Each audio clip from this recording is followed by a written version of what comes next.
Hey everyone, my name is Jake, and welcome to the 23rd episode of Good Timin. As always on this podcast, we're going to be talking about one of our favorite bands, the Beach Boys. And today we've got a really special show in store for you all because today we're going to be doing our second member spotlight episode where we focus in on a specific member of the band and discuss their life and musical career. So as I'm sure you could all see from the title of this episode, today's member spotlight is on one of the most important and beloved members of the band, Carl Wilson. Carl, of course, was one of the founding members of the Beach Boys. And while he was the youngest of the three Wilson brothers, he really played a huge role in the group, both in the studio and on stage. Besides being the band's lead guitarist, he was also known for his beautiful and angelic vocals on songs like God Only Knows, Good Vibrations, and I Can Hear Music, as well as his role in really leading the band through the late 60s and 70s after Brian became less involved. Over time, Carl also developed into a very talented songwriter and producer himself. Of course, he helped produce most of the band's 70s albums, such as Sunflower, Surfs Up in Holland. And then he also wrote some amazing songs of his own, such as Long Promised Road, Feel Flows, and The Traitor. And then lastly, Carl was always known by fans and those who were close to him as just a really kind, genuine person. I think a lot of us would agree that he really was the heart and soul of the band, and he played a huge role in keeping the group together through all their ups and downs over the years. And for all those reasons, he is sorely missed today. So joining me for today's episode, I have Riley, Matt, Justin, and Nate. So as always, I'm happy to have you guys here, and I can't wait to discuss Carl's life and musical career with you guys. So before we begin, do you guys have any quick general thoughts or things you want to say about Carl and his role in the Beach Boys? I think you said it best. He was kind of like the glue. And there's a lot of people that kind of said that after he died, everything really went to shit and everything kind of fell apart. And you can kind of see that because that's when everything really started getting super fractured after he passed. So I'm really looking forward to this discussion, and we'll see how it goes. Yeah, Carl was kind of a slow grower for me. Because I think as you guys all know, like I'm kind of a big fan of the earlier stuff from like the early '60s to mid '60s. And when I really started delving into the band's deeper history, kind of getting into his stuff took a while. The Traitor, Long Promised Road. But in the end, it's definitely been worth it because a lot of his songs are some of my favorites from the catalog. And one of my favorite Beach Boys albums, Beach Boys '85, is one of my favorites because of all of Carl's songs on there. And I feel like when the band kind of started pushing more of the nostalgia and the kind of oldies act, it was him and Dennis, and then eventually only him, who really pushed for the band to keep going and being progressive. And that's something I can always appreciate from Carl. I think you can say a lot about Carl's talents, but I'd say above all, he was a family man, and that's one of the most lasting impressions about him was how he always cared for his loved ones. Yeah, I'd agree with everything that you guys have said thus far. He was kind of like the glue that kind of held the band together for so many years, and then after he passed, just things went totally different for the band. So he played such a huge role over the years. His voice was so important to the band's harmonic blend, and also his solo vocals that he had, stuff like "Darlin'" and "Wild Honey" and all those kind of tracks that he sang. And "Good Vibrations," that was another huge one that he always used to sing in concert. That was just ever since he passed, like it hasn't really ever been the same in my opinion. Yeah, and with his death, I think the interest in the band that was kind of it for me as far as I'm concerned. But I guess through the records and through reading about him and all the stuff we know, we can kind of just relive those days that when he was in the band and to celebrate his life. Yeah, I feel like with a lot of like casual fans of the Beach Boys, like I really feel like Carl kind of gets overlooked just because like everybody knows Brian as being like, the creative genius, the guy who wrote all the songs in the 60s, all the hits. But really, you look at like Carl's contribution, and I mean, he is really, as we've said, he was responsible for keeping the group together, really. I mean, this band, they wouldn't have made it as long as they did without Carl. I have no doubt in that. He was producing their albums in the 70s. He was helping produce them. He was writing songs. And really, he was keeping the band together during periods of time where like there was a lot of fighting going on. And like you said, Justin, I think once after Carl passed, I do think a lot of people lost interest in the band. Just because like he really was kind of the heart and soul of the band. And I think that, his vocals are sorely missed as well. He had such a beautiful voice. He's one of my all-time favorite singers. I just think his voice, he could literally make anything sound good. As Matt says, he could sing the phone book. And I just absolutely, absolutely love his voice. And I think he was an amazing person. From everything I've heard, all the stories I've read, he just sounds like he was such a good guy. And I'm really sad that he's no longer with us. But he left a really great musical legacy behind. And today we're going to get into it. So I'm really looking forward to talking about Carl's life with you guys. So now to kind of get into the more history side of our discussion. We're going to start to go chronologically through Carl's life. So to kick us off, Nate, do you kind of want to go into Carl's early years before the Beach Boys and some of his biggest musical influences growing up?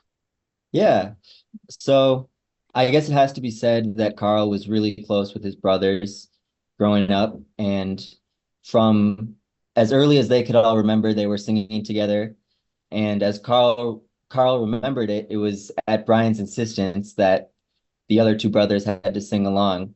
And I guess it also has to be said that the Wilson household was very difficult and dysfunctional. And we all know about Murray's abusive tendencies. But despite that, I've heard reports that Carl was spent a lot of time with his parents when he was growing up, and he was very happy to spend time with his family. And when Carl was probably a preteen, is when he started taking guitar lessons with their neighbor from across the street, David Marks, because they were so turned on by the rock and roll and the R&B of the day, like Chuck Berry, for example, and Elvis Presley and artists like that. And so you guys can weigh in on other things, but I think Carl's childhood would have been the least controversial of the three Wilson brothers. Dennis was Dennis the Menace, always causing trouble in the neighborhood. And Brian was already probably showing some emotional sensitivities even during his teenage years. But from all accounts, I think Carl was a pretty happy kid.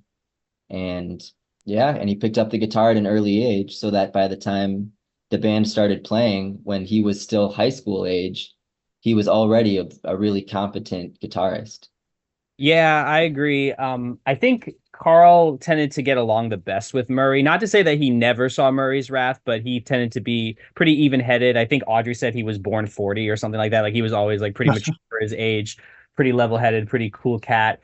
And I also remember reading that Dennis a lot of times would kind of shield him from some of Murray's wrath because I think Dennis and Murray were the most alike in personality, so that's why they butted heads so much. Another thing too, I remember Carl said like one of his first memories of rock and roll was Tutti Frutti when that 45 came out, the Little Richard song, and that really electrified him too. And I think he was also into Spade Cooley, right? I think was another artist he really liked early on. I believe so. Yeah, I think Carl was kind of generally like the baby of the family. And I think just virtue of being the youngest, more than anything else, he just kind of made it easier for him. Because I feel like a lot of the attention was on Dennis and Brian. And I know he got along really well with Audrey. I know he spent a lot of time with her. But I also remember that Carl and Brian were kind of before Dennis really got into the fold with music, were the two that just sang the most with Audrey and Murray and even with Mike on the holidays. That was something that was mentioned in the book that, I mean, I'm sure it's been circulated in interviews. Was just that it was just kind of them four at the piano most of the time. And that's where a lot of the group harmonies really kicked in, where they had the pretty much automatic chemistry. One interesting thing that when I was doing my research for my book, I came across this one quote from Carl. I think it was around like 1975 or so. Somebody asked him, "Have you ever gone back into your old neighborhood where you grew up?" And he said, "God, no, why would I do that?" He said, "The last time I was there, I saw the same guy working on his car that I saw in 1961. Like he was still working on his car." And I've kind of moved further on than that. Like I've moved past that. So I thought that was kind of an interesting quote. That he didn't really want to go back to his childhood. He didn't really want to go back to the old house. So I think Whereas in in some ways, contrast, Brian yeah, returned to the house multiple times in his yeah, yeah, yeah. life as like significant moments. So it's interesting Yeah. to hear those two perspectives. I mean, that might have just been the way he felt at that specific moment. He might have changed his mind the next day, but I just thought that was kind of an interesting story in the way that he kind of laid it out. Like, I've kind of moved past that and I've seen so many things. And why do I want to go back to that small kind of town, basically? Because it was a kind of a small town. It wasn't really like LA, like right in LA. Yeah, I don't really have anything else much to add other than that. And now it's under a freeway. But It also is, yeah. I think SpaceX is there now in Hawthorne. I think they are. I think they have a big facility over there, which is interesting. Yeah, because they lived in South Bay, and South Bay is quite a it's not super far from LA, but with the traffic and everything, sometimes it can almost feel like a world away. Right, right. It's definitely not the quaint suburb it was when they lived there. But South yeah, you know, East. you get to the first earliest Beach Boys recordings, and I compare those 1961 Hype Morgan sessions to the Elvis Sun recordings, as being like the most primitive like band, primitive in their most raw form, eager to be in the studio, excited. And to me, yes, the band is obviously young and they had to improve on their instruments, but the magic is already there. On there you go. And yeah, I got another. You can't really see it, but right there is a 61 comp, but with the Surfing Safari and Surfer Girl, uh, and even sillier stuff like karate and luau. Like the Oh Beach yeah. Boy sound is already there, and so much of that is Carl's guitar playing. Yeah. Obviously, a lot of it is the vocals, but a lot of it is Carl's playing too. And even though he's using primarily acoustic guitar on all those 61 tracks, the riffs are already super surfy and Chuck Berry influenced, and he already knows his way around the fretboard. Yeah, it's pretty impressive, especially because he was only like maybe about 14 or 15 playing this stuff, and it's pretty good, honestly, for such a young guy. But yeah, like karate, you can kind of hear like a little bit of it kind of reminds me of some of like those early surf rock instrumentals that you hear on like Surfing USA. It's kind of like a more primitive version. I believe, Yeah. if I'm not mistaken, I believe that track was actually extended. Because I think it was actually a little bit shorter, and they extended it for this Oh comp yeah, sure. at least. This one sounds really good, by the way. I picked this up. I literally just got this like earlier this week. But yeah, I agree with everything you've said so far. Yeah, that was pretty important, I think, with Carl especially. I mean, David was in the fold too, but mostly Carl. And I guess at this point, Al. But mostly Carl was so important in bringing that rock and roll aspect into the music because Brian was pretty much doing just vocal harmony stuff, like spot on impressions of the Four Freshmen. And it was Carl and I guess Dennis too, and some of the other guys who brought in that rock and roll influence that allowed the Beach Boys to have their signature sound. Otherwise, the Beach Boys would have just been a Four Freshmen ripoff. I was just gonna say it's interesting. Like you hit the nail on the head that Brian was doing the modern harmony stuff. Al was coming from a folk direction, and Mike was coming from the R&B, Smokey Joe's Cafe, Jane and Dean bops and dips kind of angle, and Carl was really the one that initially brought in that rock and roll flavor. Hmm.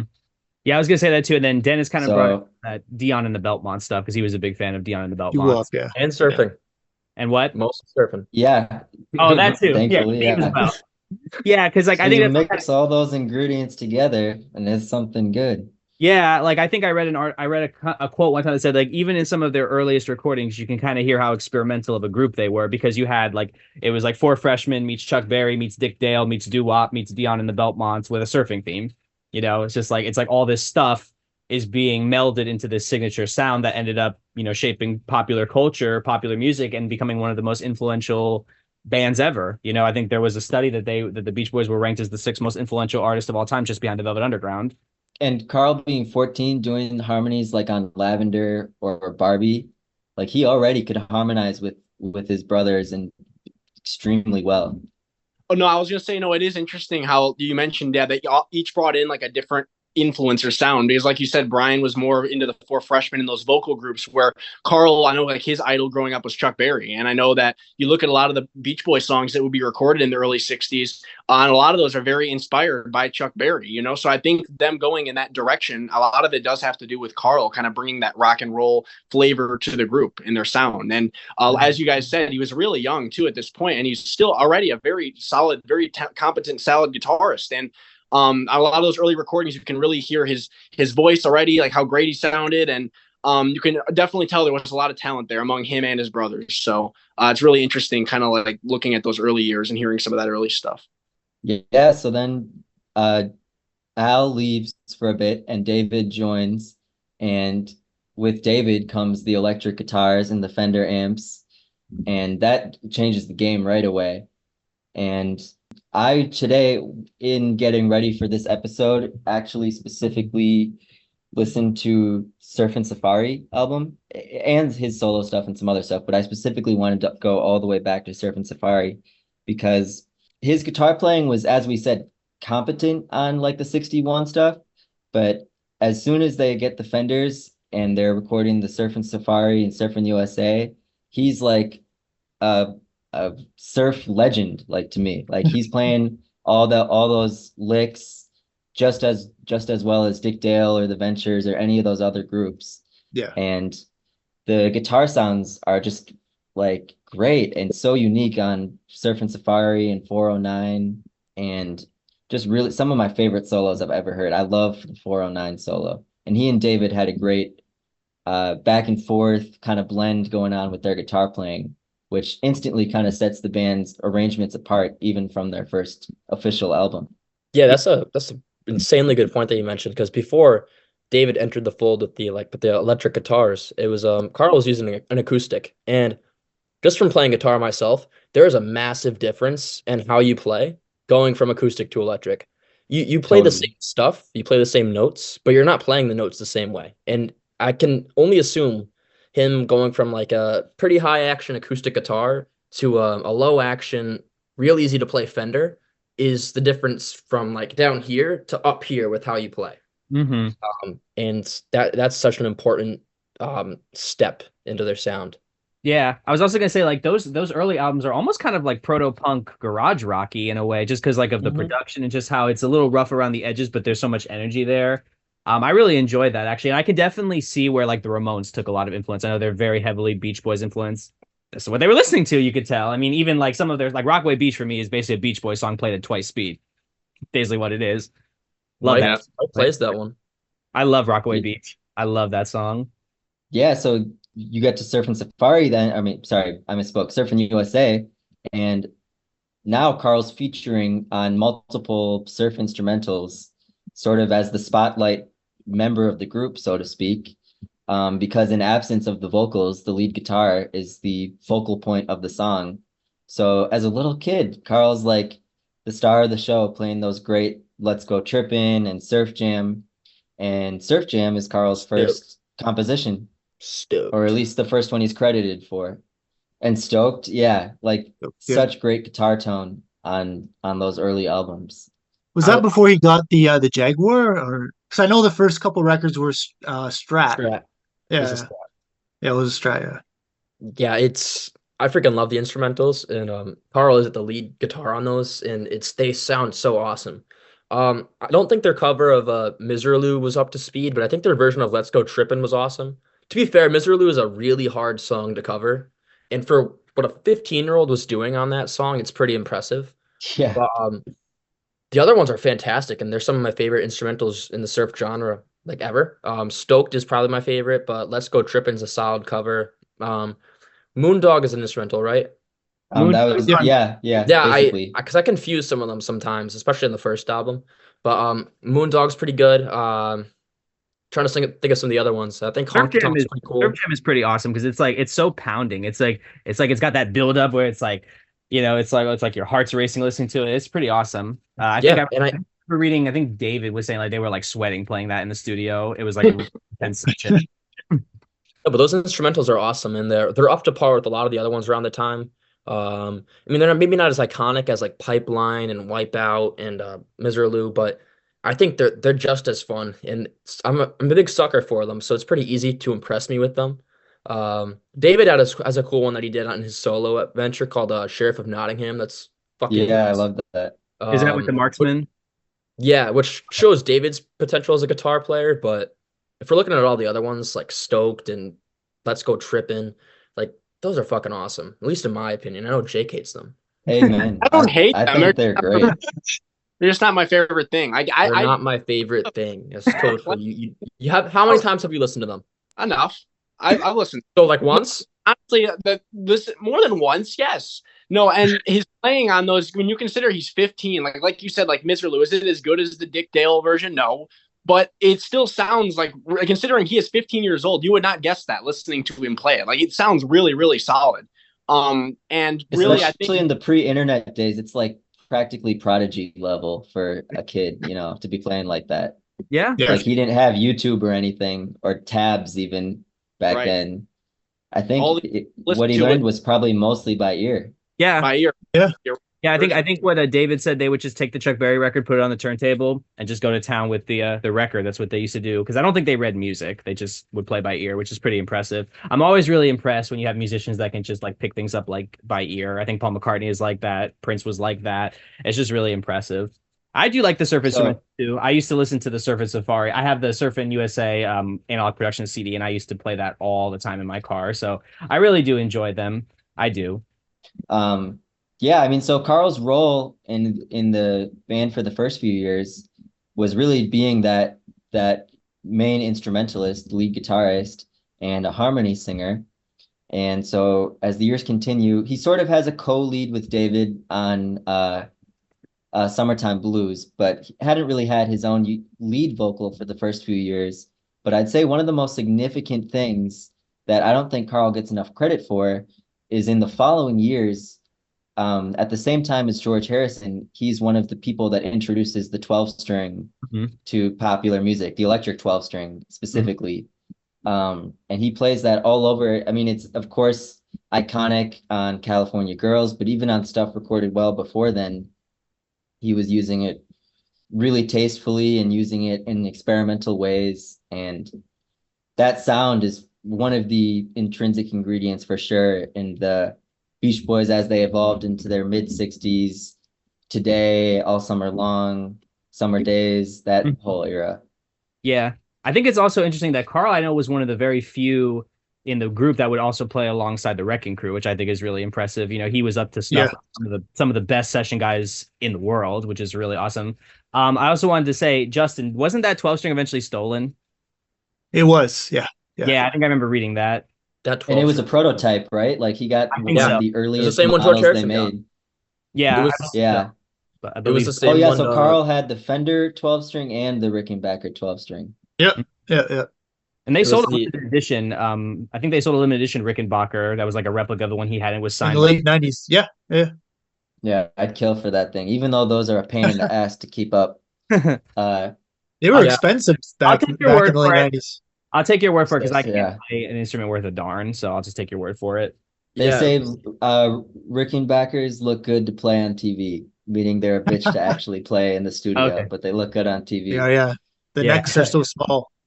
Yeah, but man, Carl knew his way around any guitar you put in his lap, whether it was the acoustic guitars on the Party album or the 12 string stuff on Today. And he finally got the chance to show off his singing pipes on Girl Don't Tell Me. Mm-hmm. Well, And before that, Pom Pom Playgirl on Shutdown. oh, thank you. We're- Thank you we're for gonna the correction. forget You're about right, that you're one. Yeah, right. we can skip that one. That's Well, not that. I feel like I know it's not, again, I'm not a fan of that song either, and I don't think it's the strongest song by any means, but I feel like we do have to acknowledge it, that it really was his first solo lead vocal, and you can kind of tell he was still kind of finding his voice on that. Like, if you listen to that and you compare it to some of his vocals from only a couple of years later, like even on Girl Don't Tell Me, you can tell he's kind of still figuring out like his singing voice and how he wants to perform. But it's a solid first effort for sure. I just wish the song was a little stronger than what it is. But And there's also All Dressed Up for School, which I know was an outtake, which was in between those. yeah, true. Which that turned into Yeah, something. I have a few thoughts on Pom Pom Playgirl, which I'm so surprised I forgot because I really dig that one.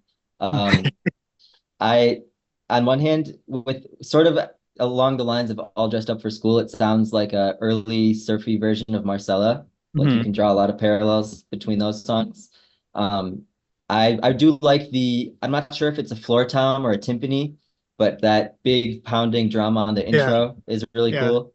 And I've also just always had a theory that so this time period, 63, 64, is when Brian was writing for Jane and Dean. And this song sounds way more like a Jane and Dean song than a Beach Boys song. Like it sounds like he could have been at first thinking of it for them and then eventually just recorded it with his group because he had his own obligations with Capitol. But even just the way that the pacing of the of the vocal melody and just the whole arrangement to me sounds very contemporaneous with what Jane and Dean were doing on The New Girl in School and that sort of era.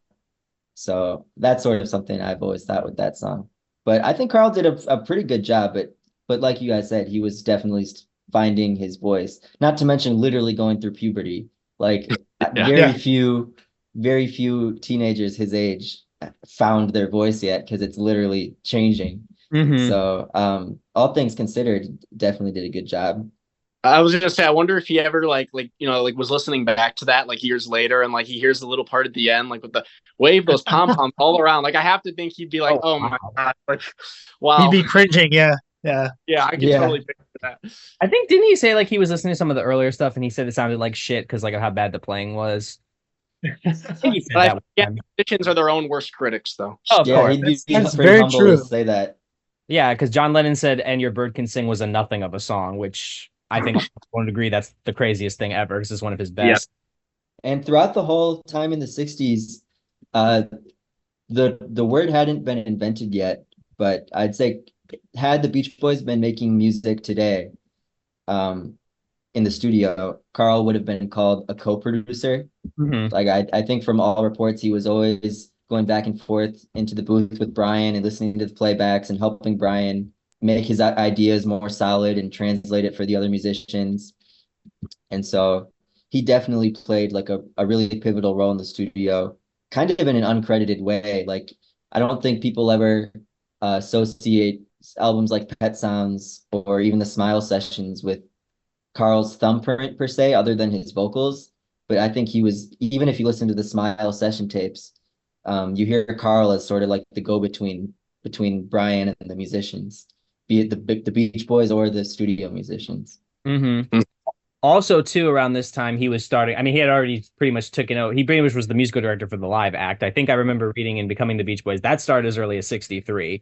So even as like a 16-year-old, he was already starting to take charge of the live band and really, hone in on those performances and really try to, craft their sound. I bet you, no doubt in my mind, if the technology existed at the time where, how nowadays when you go to a concert, at least if it's like a decently sized concert, they have like the cameras that like film the whole concert and you can watch the tape back. I bet you Carl would have been the guy on the bus watching the tape and trying to pick out everything that went wrong and try to fix it. Because I know that certain artists do that. But yeah, I think it's really awesome. That just kind of shows like how much of a prodigy he was, like, already directing a live band at 16 years old. That's incredible. Yeah. I think he was the most musically trained out of all of them. Like Dennis had just recently picked up the drums, and like Mike didn't really play anything other than a couple notes on sax. So like badly too. Yeah, and Al could barely play too. So like, is that true that Al could barely play? Well, he played acoustic guitar and he played bass for a bit. He started on the upright bass in the 61 sessions, but yeah, he wasn't that great of a guitar player to begin with. No. He was much more of a string instrument player than like a guitar player, I would say. Yeah. Like he is much more like versed in like he's like a jack of all trades with a lot of that stuff. Okay, that makes sense. And then Dennis, I know, was kind of a pounder on the drums, but he eventually got pretty good. But he was pretty good, I think, of just kind of throwing himself into stuff and just kind of feeling. Yeah, he was kind of like a Keith Moon, but like taken down a couple of notches in terms of like he was more like a energy guy than like I'm gonna keep the beat kind of guy. Energy over technical. But it worked. Right. It worked for that. It works for their sound. You don't have to be a great drummer. Like look at Meg White. She's not a great drummer, but it worked for the White Stripes.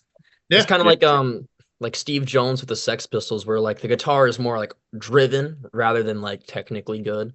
Yeah, I mean, it just depends on it. A lot of it is just like you have to be good on the instrument for the sound you're going for. You don't necessarily have to be playing these crazy licks and these crazy solos and all this crap if the music doesn't require it. But I feel like Carl really took that role because Brian was stepping back from the live stuff as early as '63, and they kind of needed that person to take over. And even though Mike is a great showman, I don't think he's much more. I don't think he was really great like leader of the sound. And you kind of see that in some like the late '90s live stuff, and that's kind of considered like cringe. Some of the lesser stuff compared to once he got better, more like competent musicians on the road. That's when the Mike shows became a lot better.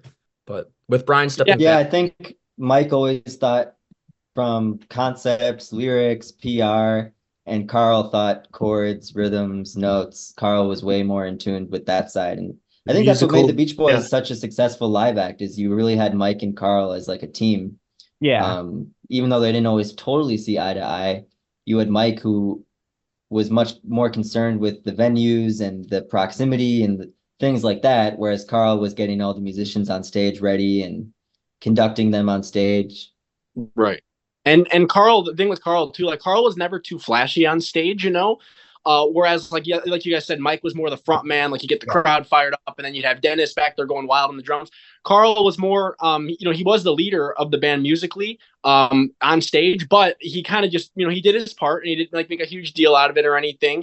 And I think you kind of see that later on when we get into the solo albums that Carl did, where he does kind of seem a bit uncomfortable in that role, where like trying to be like this flashy, like showman type thing, because he really was, he was more so about playing the music and making it sound good, and I respect him for that for sure. So. I think he was introverted. That's probably why. He seems more of an he was, yeah. Mike and Dennis were very extroverted, so you saw that on stage. Mike's out there being very flamboyant, flaunting his stuff, especially when he started wearing all those crazy outfits. They got really and Dennis 70s, yeah.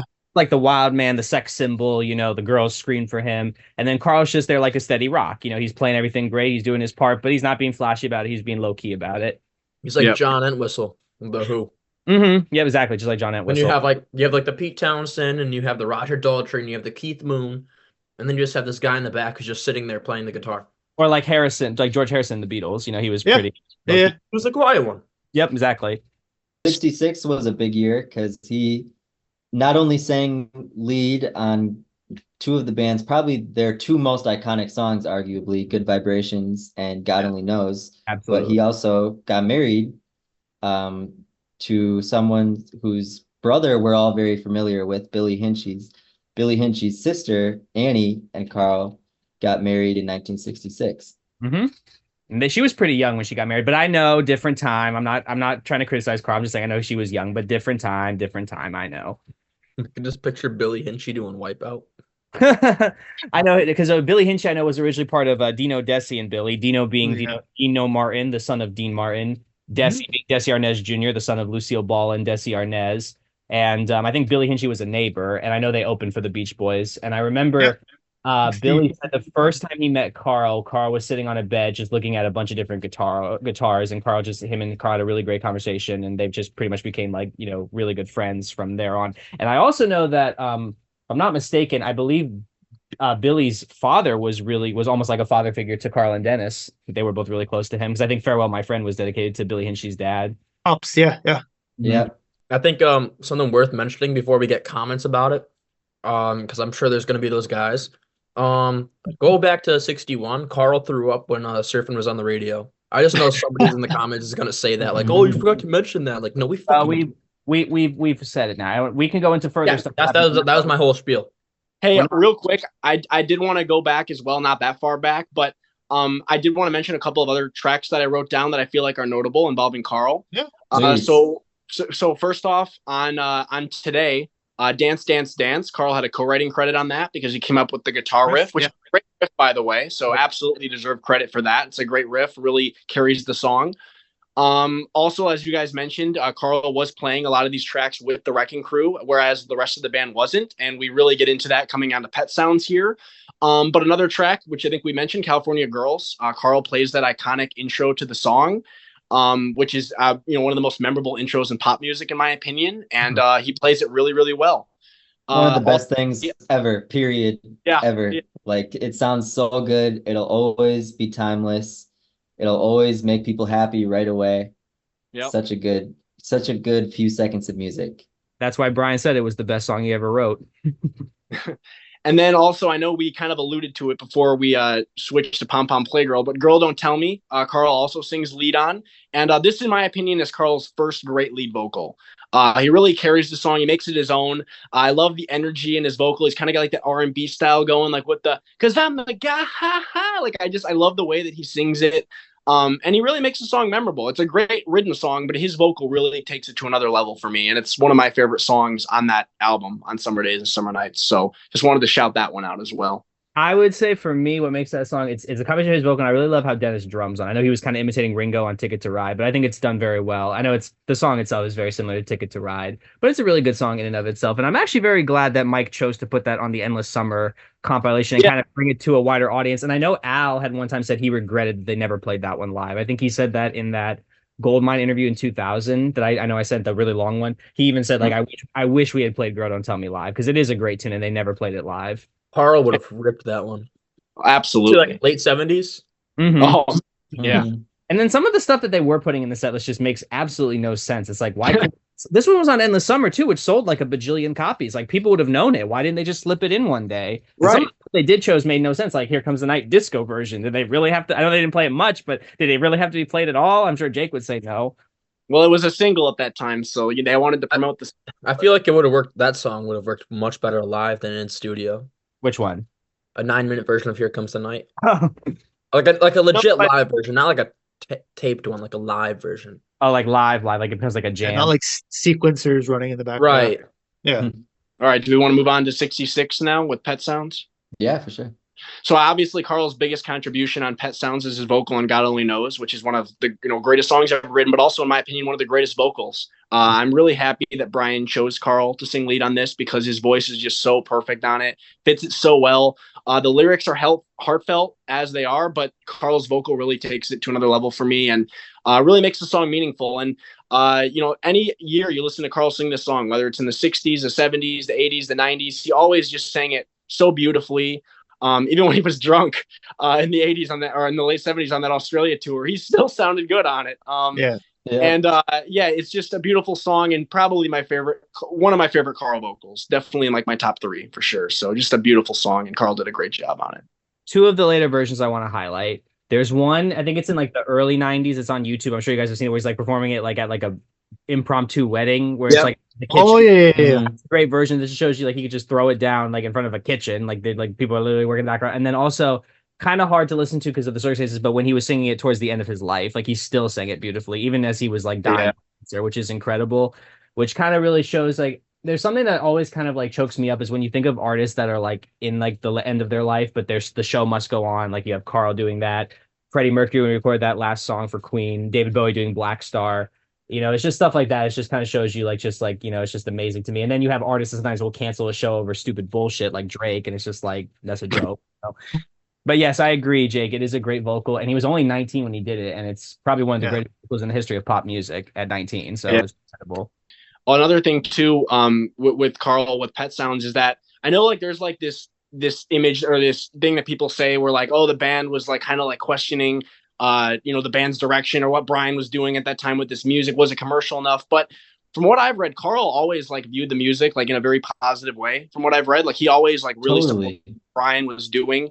And like if you read any of his comments, like in the years following the album's release, like his thoughts on it, he always was very, very complimentary, and he would talk about how like Brian changed music and just like how those songs blew him away the first time he heard them. So I just thought it was worth mentioning that Carl, even though this music, I know that there's this idea that the Beach Boys were against Brian going in like a more a different direction. Carl generally seemed to be pretty supportive of it. Well, let's not forget. Yeah, I'd go as far to call it a misconception. Like when you study the history, you see that they're all willing participants. Well, let's not forget too that Carl personally oversaw the 1972 mono transfer of that album onto the Carl and the Passions twofer because he never liked how the Capitol version sounded, and he wanted people to hear it in the best fidelity possible. So that's pretty telling to me. I think the thing that Carl mostly took umbrage with, from what I could tell, is he didn't like that some people subscribe to the theory that it was like they were like puppets on a string and Brian was doing everything. That was where he took umbrage with that. And then Dennis said like Brian Wilson is the Beach Boys. We're nothing. Dennis was always very complimentary like that. Like Dennis has said many times. Yeah. That's I think the main thing that Carl took umbrage with, and I understand being frustrated with that because they're out there on the road, doing it every night, and Carl was of course playing with the Wrecking Crew. So I think that's where the frustration came with more, not so much that he didn't appreciate the material. Yeah. Isn't there that story where it's like 3 a.m. in the morning and they were recording God Only Knows, and like the whole studio like itself was like jam-packed. Nobody, like there's no room for anybody, and I think Carl plugged in the guitar straight into the interface, mixing the recording console, into the. Isn't that the story that is like 3 a.m.? I wouldn't be surprised. I think that sounds about right. And then I think he did the Yeah. vocal right after that. They And recorded Brian and Carl would pray together before the Pet Sounds sessions. Yeah. Because I think Carl was getting pretty spiritual around this time. Because I don't think they were ever like the Wilsons were never a super religious family, but they were pretty spiritual. Well, I So, know yeah, then they had a couple of those or a few of those late night recording sessions because I think I read they recorded. I forget if it was "Kiss Me, Baby" or "Please Let Me Wonder," but that was at 2 a.m. as well. Brian just was like, "Oh, we're going to the studio," and Well, the Wrecking Crew would have loved it because union rules means you get overtime. You get Yeah, differential, late night. Yeah. differential when you play at night, so they would have loved that. I think it was Michael Nesmith. Are you familiar, Justin, with that Michael Nesmith record he did over the weekend with the Wrecking Crew in '68, like the Wichita Train whistle or whatever? Yes. Yeah. And Mike Nesmith one time said he spent so much money on that thing because it was over the weekend, so he had to pay differential, and then he catered the whole thing too. So it was it cost him Yeah. a bunch, and it didn't sell anything. Well, it's instrumental. Well, yeah, I know, but he didn't Yeah. care. He just put it out there. So, still sticking with 66, you also have Good Vibrations comes out towards the end of the year. And, this song's interesting to me because, I always hear, there's so much praise for this song. And, obviously it's a production masterpiece. It's one of Brian's greatest songs, one of the greatest songs in pop music history. But I don't hear as much praise for Carl's vocal as I think there should be. I don't know if it's because people forget that Carl's singing the lead, but I think Carl does a beautiful lead on the verses. Again, really sells the lyrics with his vocal, and I think it's one of his best leads. Honestly, I think it's great, and I think that his vocal combined with the production on that song and all the amazing arrangement with the cellos and just everything, it works really well. So, it's one of my favorite Carl vocals personally. I feel like around this time, Carl, he has a fantastic voice, but he still hasn't really found his vocal style yet, or his signature style with his voice that you'd find. I think Wild Honey is where that really started. I think right now, or I guess going back to 64, 65, and then 66, he still sounded a lot like Brian. So I think even though you can tell there's a difference, I feel like to most casual fans, you can't really hear the difference fully. Yeah, I feel like it's one of those things, once you hear it, then you really notice it. But I'll be honest, when I was getting into the band, I thought that was Brian singing on Good Vibrations. And it wasn't until maybe a couple of years ago that I actually figured out it was him. Jake mentioned the cellos in that song. That was actually Carl's idea to do that. Put the cellos on it. Oh, really? Yeah.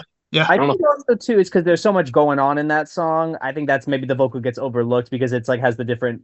It's one of those first songs that is it has different sections that make up the entire song. Each section is so different from each other. If I'm not mistaken, Dennis was actually just supposed to do the lead on that, but he got laryngitis, so Carl stepped in.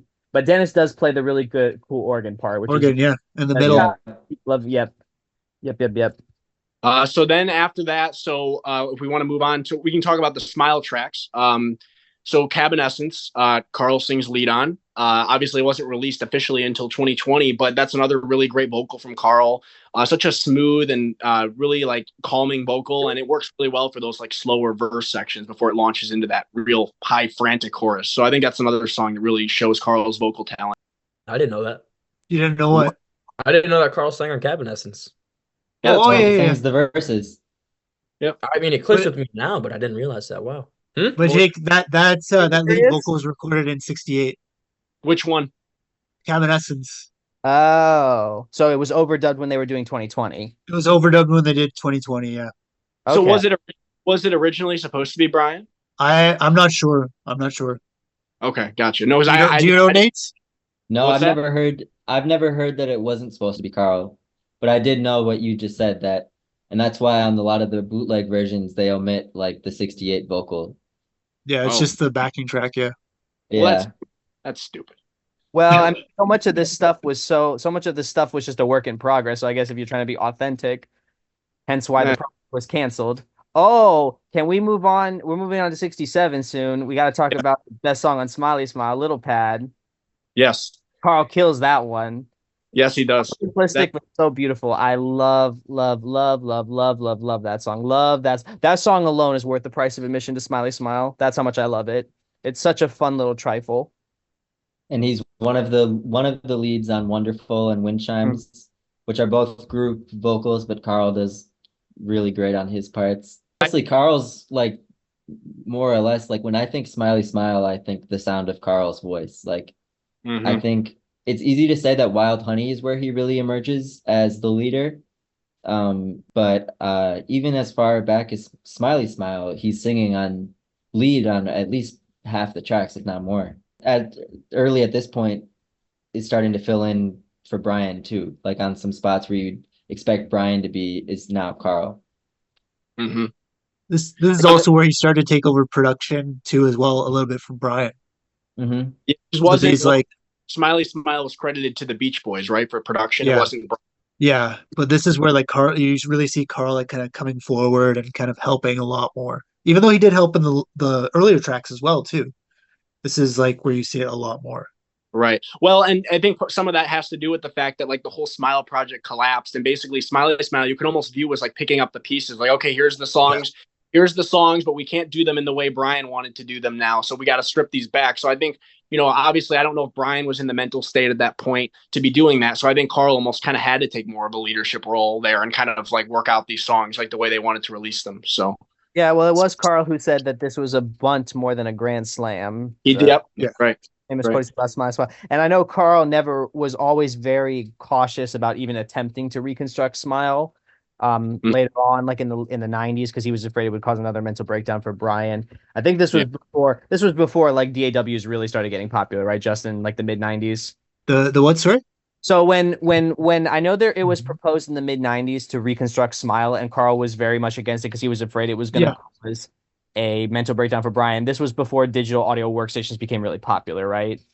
Yeah, like there was some back then, but they weren't capable of what they can do today, basically. Yeah, because I think Brian and Darian had said that the reason why they were able to finish it was because of Pro Tools in like 2003, because by then the technology was there to do all that complex stuff. The number of tracks that they needed and stuff. Yeah, I could see that. I could see. Well, you know what Bruce says? Well, we weren't on the first bands to use Pro Tools. And it shows. It's Yeah, true. we'll get to that later. We'll get to that out. We can bump up if we want to. Yes. One other track too from Smiley Smile, "With Me Tonight." That's a song that like I probably like I don't really come back to it too often, but the appeal of the song for me, the reason I do still listen to it, why it is on my Beach Boys playlist, is Carl. Like it's Carl's vocal is like so beautiful on that. It's just so smooth, and I think he really like takes a song that I otherwise probably wouldn't ever really listen to a song that I actually do kind of enjoy because his vocal is so good on that. Yeah. That cover that I sent you guys. That was weird. Maybe we'll link that in the Oh my goodness. Yeah, no, all these like I don't know where you are finding this stuff. You find it from like stay tuned everyone for our upcoming covers episode. We're going to be getting to that not long from now. So we need to It's trim interesting that when Carl takes the leadership position, they do that really psychedelic, almost avant-garde album, followed by like a rootsy R&B album. Mm-hmm. And I think a lot of that is that Carl, being the youngest, I think probably was the most connected to like what was happening with the youth and like the mainstream like youth culture at the time. Whereas like Mike and Brian were like a fair bit older and probably like set in their ways musically more. Carl was just probably younger and still being exposed to all that stuff. And so you've got the really like ambient sound of Smiley Smile, and then in the way that all the rock bands started returning to the basics in around 67, 68, you've got Carl sort of on the spearheading that with the Beach Boys. So it's one of the interesting first to bands think to about do his that. influence. Yeah. Yeah. That's a pattern you see.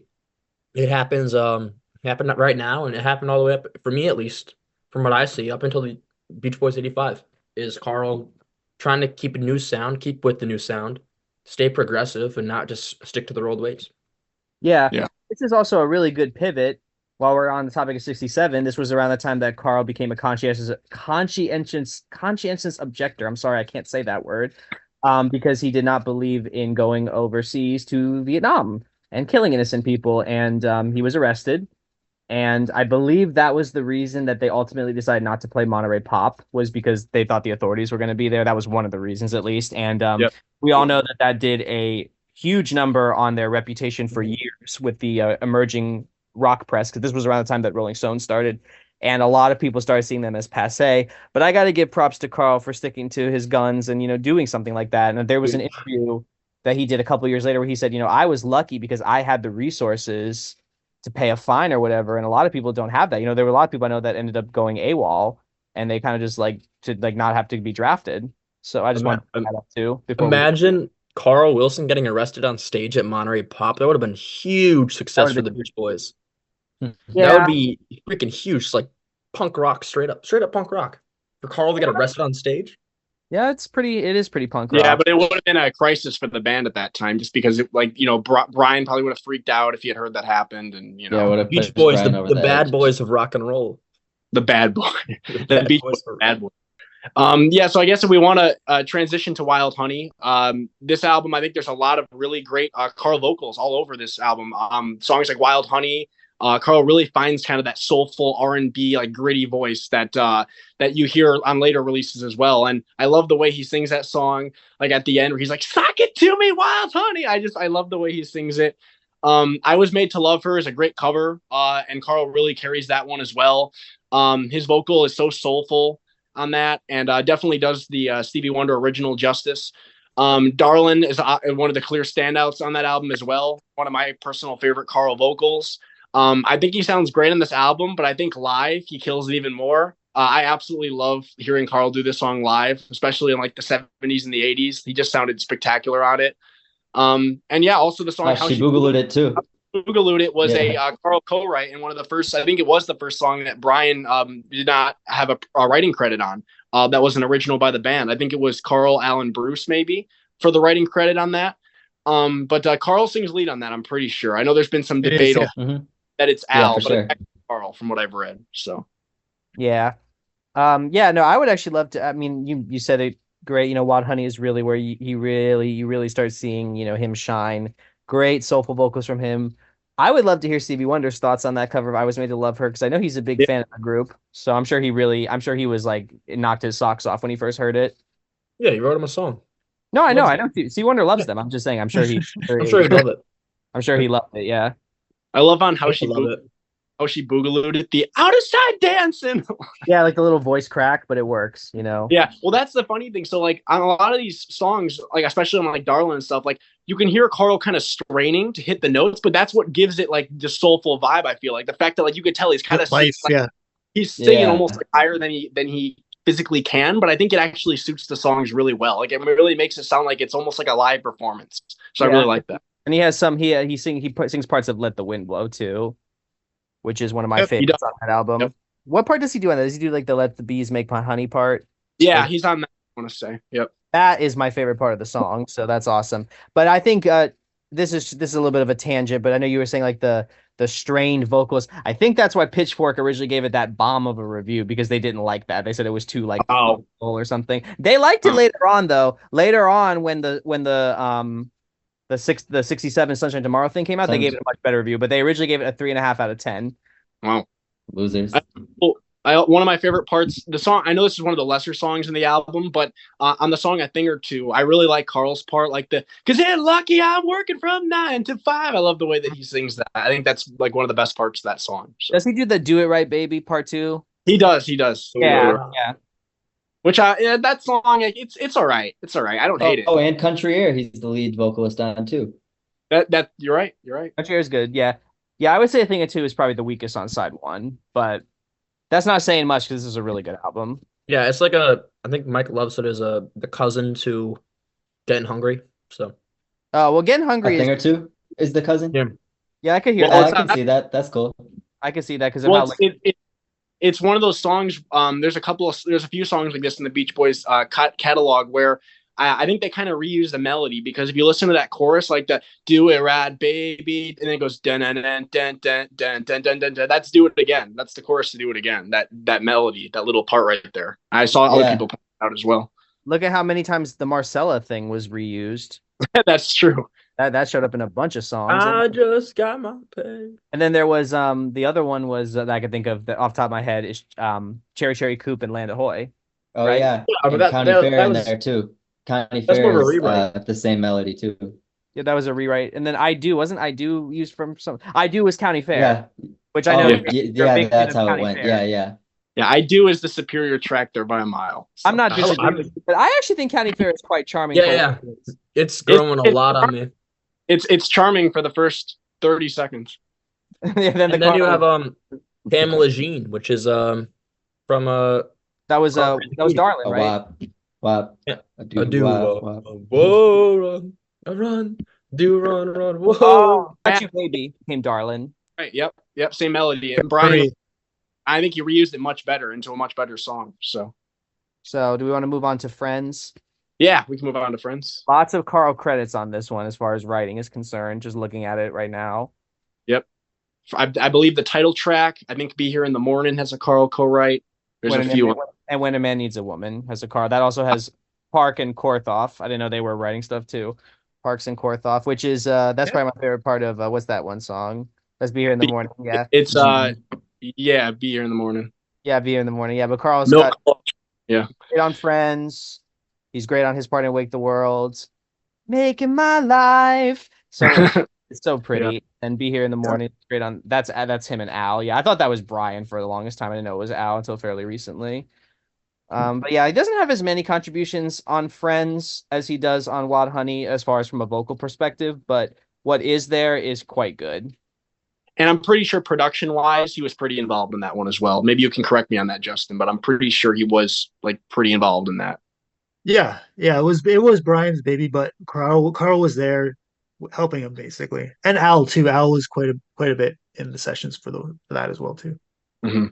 Yeah, I Nate? think the reason that Carl's a little bit less pronounced on Friends is because this was kind of Brian's last affair working with the Wrecking Crew at large. He'd use them sparingly and specific members sparingly again, but this was sort of today Pet Sounds and Friends are like the album where almost all the music is played by the Wrecking Crew. And so this was Brian trying out a lot of Latin influenced stuff and jazz influenced. And so you can really hear some of the sophistication of the playing of the Wrecking Crew coming out. And Carl was probably just more, again, in that supportive role rather than playing the real technical stuff. Yeah, that makes sense because you could definitely hear that on this record. All right, if we want to move on to 2020.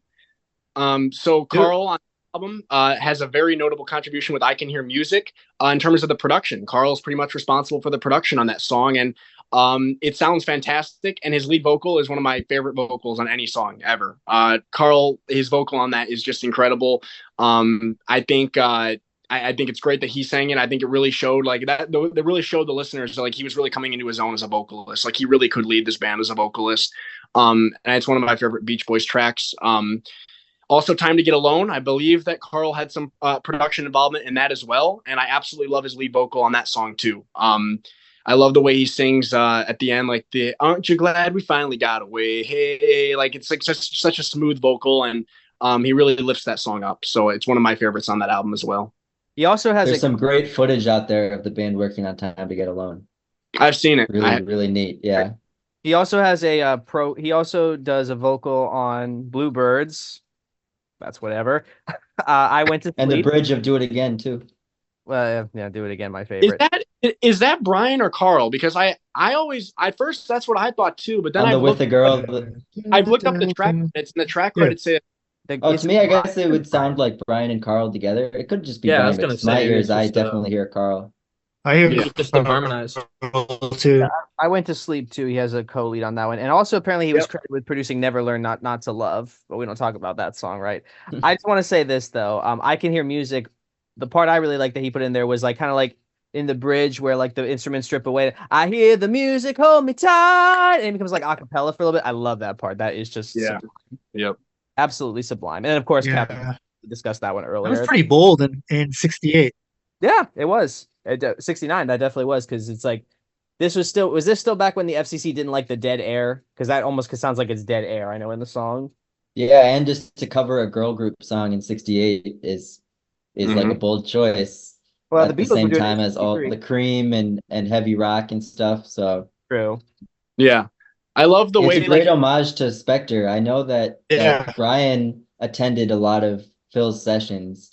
This one makes me wonder if Carl did, because Carl's using all the tricks like the sleigh bells and the probably multiple acoustic guitars, and he really it's one of the most Spector sounding non-Spector productions I've heard. and it grabs your attention right away. Like it launches right into it. Like as soon as it starts, you just get that soaring Carl vocal, and it's just like, wow, I'm already blown away as soon as it starts. It's Oh like, yeah, just like Child's Winter with Mike Love. Like he just rips right into it. man, you do not shut up about that, dude. Every episode from now on, I'm gonna mention it at least once. Do you still do the thing where you said you listen to it once a week and just laugh? Yep, I listened to it today. Oh, Wow, Lord. that's 3 minutes down the drain. think it's Also, a single that came out in '69, Breakaway. Carl yeah. sings a really great lead on that as well. Yes. I love that he sang that song too. Really beautiful track. I know it's Brian. I think wrote it with his dad. I'm pretty sure, right? Reggie Dunbar. Reggie Dunbar. Inspired by the Monkees too. Yeah. Oh, that's interesting. I never heard that. Yeah, it was so there was in the liner notes for one of the Monkees' greatest hits albums that Rhino put out. They got quotes from like famous musicians, and Brian was like, "I love the Monkees. I'm inspired to write Breakaway." So I don't know what song inspired it. I think it's more just the vibe of the song in general because it has that sunshiny pop that you kind of hear on like if you're familiar with the Pisces album, Nate, which is a great album. Pisces Brothers. The Monkees, Pisces, Aquarius, Capricorn, Jones Limited. That's probably their best album. Yeah, but this is the same guy who said My Obsession's his favorite Rolling Stones song. So I mean, Well, that song sucks. Who said that? It does. Brian said that? Sorry? Brian oh yeah, said that. he said it in Yeah. the same. And this isn't like 70s Brian. This is like 2004 Brian. Yeah. Well, Brian, he also said Well, Norbit was Brian was also at the recording session for My He was. Obsession. He was, yeah. Yeah. So that's why he probably likes it so much. I guess. We want to just move on to Sunflower, which this is really where Carl really starts taking over as the producer of the band. Yeah. So Carl has a very heavy involvement in production, like you said, Matt. I know Carl and Steve Desper were kind of doing a lot of the production on this album, and a lot of these songs they sound as great as they do because of Carl. A lot of his work on production, specifically, the song "All I Want to Do." I know like Mike has an amazingly vocal on that, and it is a really beautiful song. But a lot of the magic of that song is like the reverb heavy production, and a lot of that production work was done by Carl and Steve Desper, from what I've read. So that's a really beautiful track. This Whole World, Carl has an incredible lead vocal on it. Really lifts that song up. Adds some music to your day. Carl's bridge section is incredible. Like the music when you're alone. I absolutely love that. That's one of my favorite Carl vocals on any song. And Our Sweet Love, another gorgeous vocal from Carl. Like the way he goes up on the chorus, like there's nothing in this world like our sweet love. Like it's just such a really great vocal. He really starts to come into his own on this album. I know that like on Surf's Up, you have some really great Carl written songs, whereas on Sunflower, besides I think It's About Time and maybe one other song, most of these are not Carl written songs. But overall, you can really start to see Carl like really starting to take a huge role as like the leader of the band at this point. Yeah, I agree with everything you said. Our Sweet Love is the other song he has a songwriting credit on, and also he has the lead on It's About Time, which I like that song. I know it's a great lead. It's a great lead. It is. I would say though, as far as this record is concerned, probably the most enduring contribution is the production on All I Want to Do. Basically, very proto dream pop, proto shoegaze. Yeah. From 1970 sounds decades ahead of time. It still sounds timeless, and it's from 1970. It's like one of those songs that you listen to. It's like, I can't believe this is that old. Yeah. I could have recorded it yesterday. So, yeah, awesome album, one of their best. And it's a shame it didn't do so great when it came out, but it's nice that in the years since, in the decades since, it's been rediscovered and really, people are discovering it how great it really truly is, and a lot of that is due to Carl's production, as we mentioned. Yeah. And I think we got to mention Carl bringing in Jack Riley. Yes, that's right around this time. Following this. Also on It's About Time, I love that part, the way Carl sings the part where it's like, it's about time we get together to be out front and love one another, brother, sister. I love the way that he sings that whole line. I also love that. I'm singing in my heart. Yeah. I like that build up. I like that part too. Yeah. Yeah, Sunflower had like expert use of each member's voice, and I love how much vocal trading they do on that album. Yeah, I feel like Sunflower. Everyone sort of fully grew into their own lead voice. They had been harmonizing so well since they were practically babies, but Sunflower, I feel like, is really when Carl has his defined voice, Dennis has his defined voice, Bruce, Mike, Brian, so on and so forth. Yep. Where you can really, really pick them apart. Mm-hmm. I would say Sunflower is probably the closest we ever got to like an Abbey Road from the group, where like everybody kind of got their chance to shine, Yeah. rather than just being Totally. the Brian Wilson show or the Mike Love show, which we got that later on, and we saw how great that was. Yeah, it's really reflective. If you want to show somebody an album that shows like the Beach Boys were so much more than just Brian Wilson, this is the album for sure. I mean, I know Surf's Up has some of that too, and Holland, there's some great contributions from the individual members, but really, in terms of like being a cohesive album from start to finish, like strong track after strong track, this is the one in my opinion. I think this is easily the best of the group efforts for sure. Yeah, because I feel like it's very quintessential Beach Boy sound, the sunshine pop, the soft rock. It's got those forward-thinking songs. Everybody gets their chance to shine. My problem I've always had with Surf's Up, my opinion is it's just really great highs, but some really bad lows. Holland, I think, is a great record, but Holland, I really think is a grower. Because I feel like it's one of those albums that, like, if you don't know what you're going into, it's just like the first time I listened to it, very little stuck. Upon listening again and again and again, it really grew on me. So I think Sunflower is one that is very easy to get into, like you said, and it's everybody gets their chance to shine, and it's more cohesive than Surf's Up is. For sure.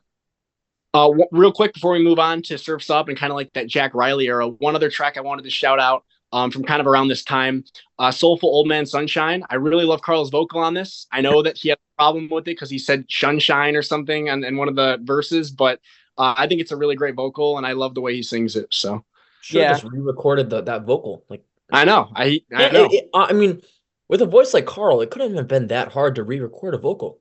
Maybe he was just so pissed off that he's just like, I'm not doing this shit. Yeah, but it's such a damn good song. Yeah. Okay, are We we brought them under the spotlight again? I don't know. Are we really surprised that they left a good song in the vault? I mean, this is like a recurring thing with them. Leave something good in the vault, and what gets put out is like, my God, what were you thinking? Yeah. Can't believe they left Child of Winter off the albums, man. Okay, so let's move on to Surf's Up. So Surf's Up, this album has some really strong Carl contributions in terms of songwriting. To me, the standouts are Long Promised Road, which is a really interesting track because Carl pretty much did the whole track. I mean, I'm pretty sure he played most of the instruments on it. He does the lead vocal. I know the lyrics were partly Jack Riley or mostly Jack Riley. But this is a really amazing song. I've always said that I really love that middle section with like the synthesizer, like the trail starts at dawn, carries on to the season's ending. Like that's kind of the part that takes the song from like a great song to like a phenomenal song for me. And I love the way Carl sings it, like on those driving choruses, like the hit hard at the battle that's confronted me. Like he just absolutely kills it. And it's one of my favorite Carl vocals.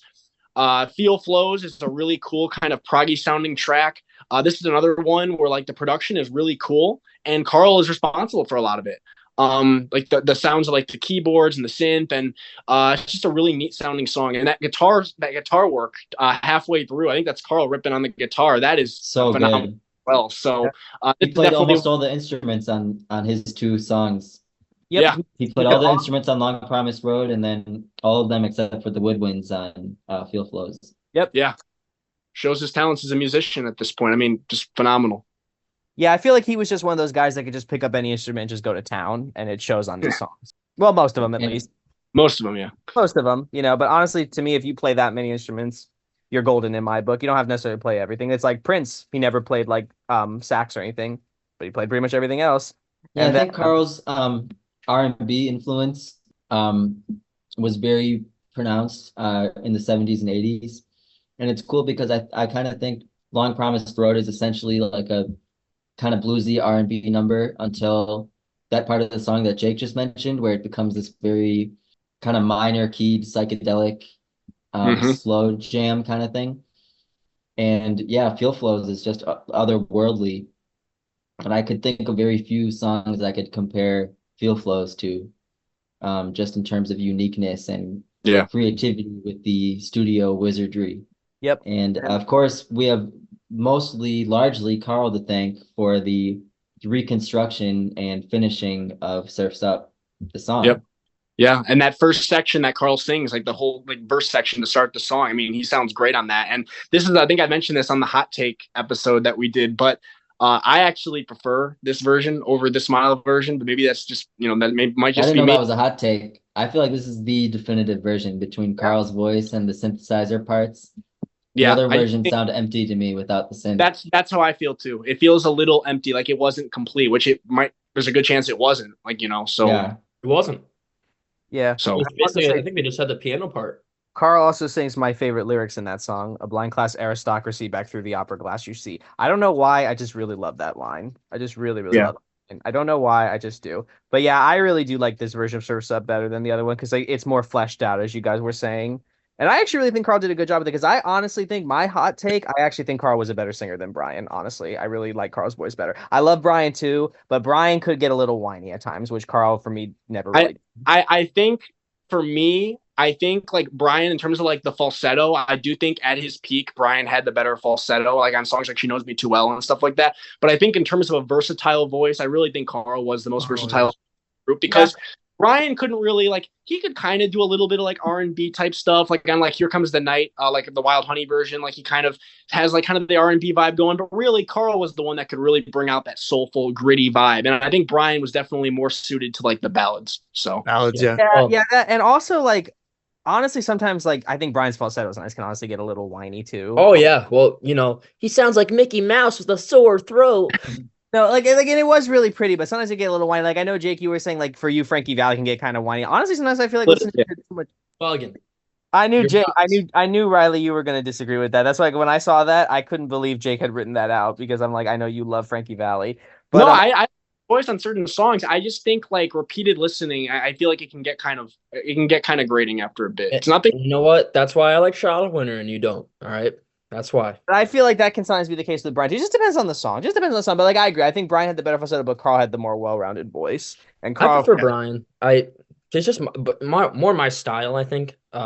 Keep in mind that's what I'm a Frankie Valli fan, so well, no, Yeah. everybody is, I mean, maybe it's everybody, more my style. But I do think Carl's voice was maybe objectively like a much better voice. I'm not I gonna know who. argue. Well, I know who you think had the worst voice. Bruce. Oh yeah. I Uh, will say, in terms of their vocals, I do think that by 69, Carl had already surpassed Brian because if you hear like some of the recordings for like Sunflower, like there's that alternate version of This Whole World where Brian sings the bridge, and you can kind of tell like his voice, it's not what it once was. It's just not as smooth and it doesn't sound as good as Carl's vocal does on that part of the song. I think it's like when Brian tries to kind of do like that falsetto part or like he tries to go up at the end of that like middle section, it just doesn't sound as good. And I think there's that demo of that song Awake, and you can kind of hear Brian kind of struggling a little bit with the falsetto. It's not that he's not hitting the note, it just doesn't sound as smooth as it once did or as natural. I think Justin, Yeah. you said the falsetto started taking on a reedy quality around that time, right? I think I Yeah, remember.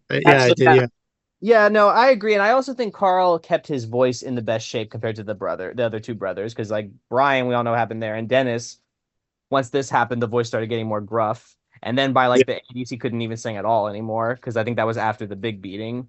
Yeah, Yeah. but Carl was super fucking lucky because that guy smoked so many cigarettes yeah, and He he yeah. drank a whole lot. He did this.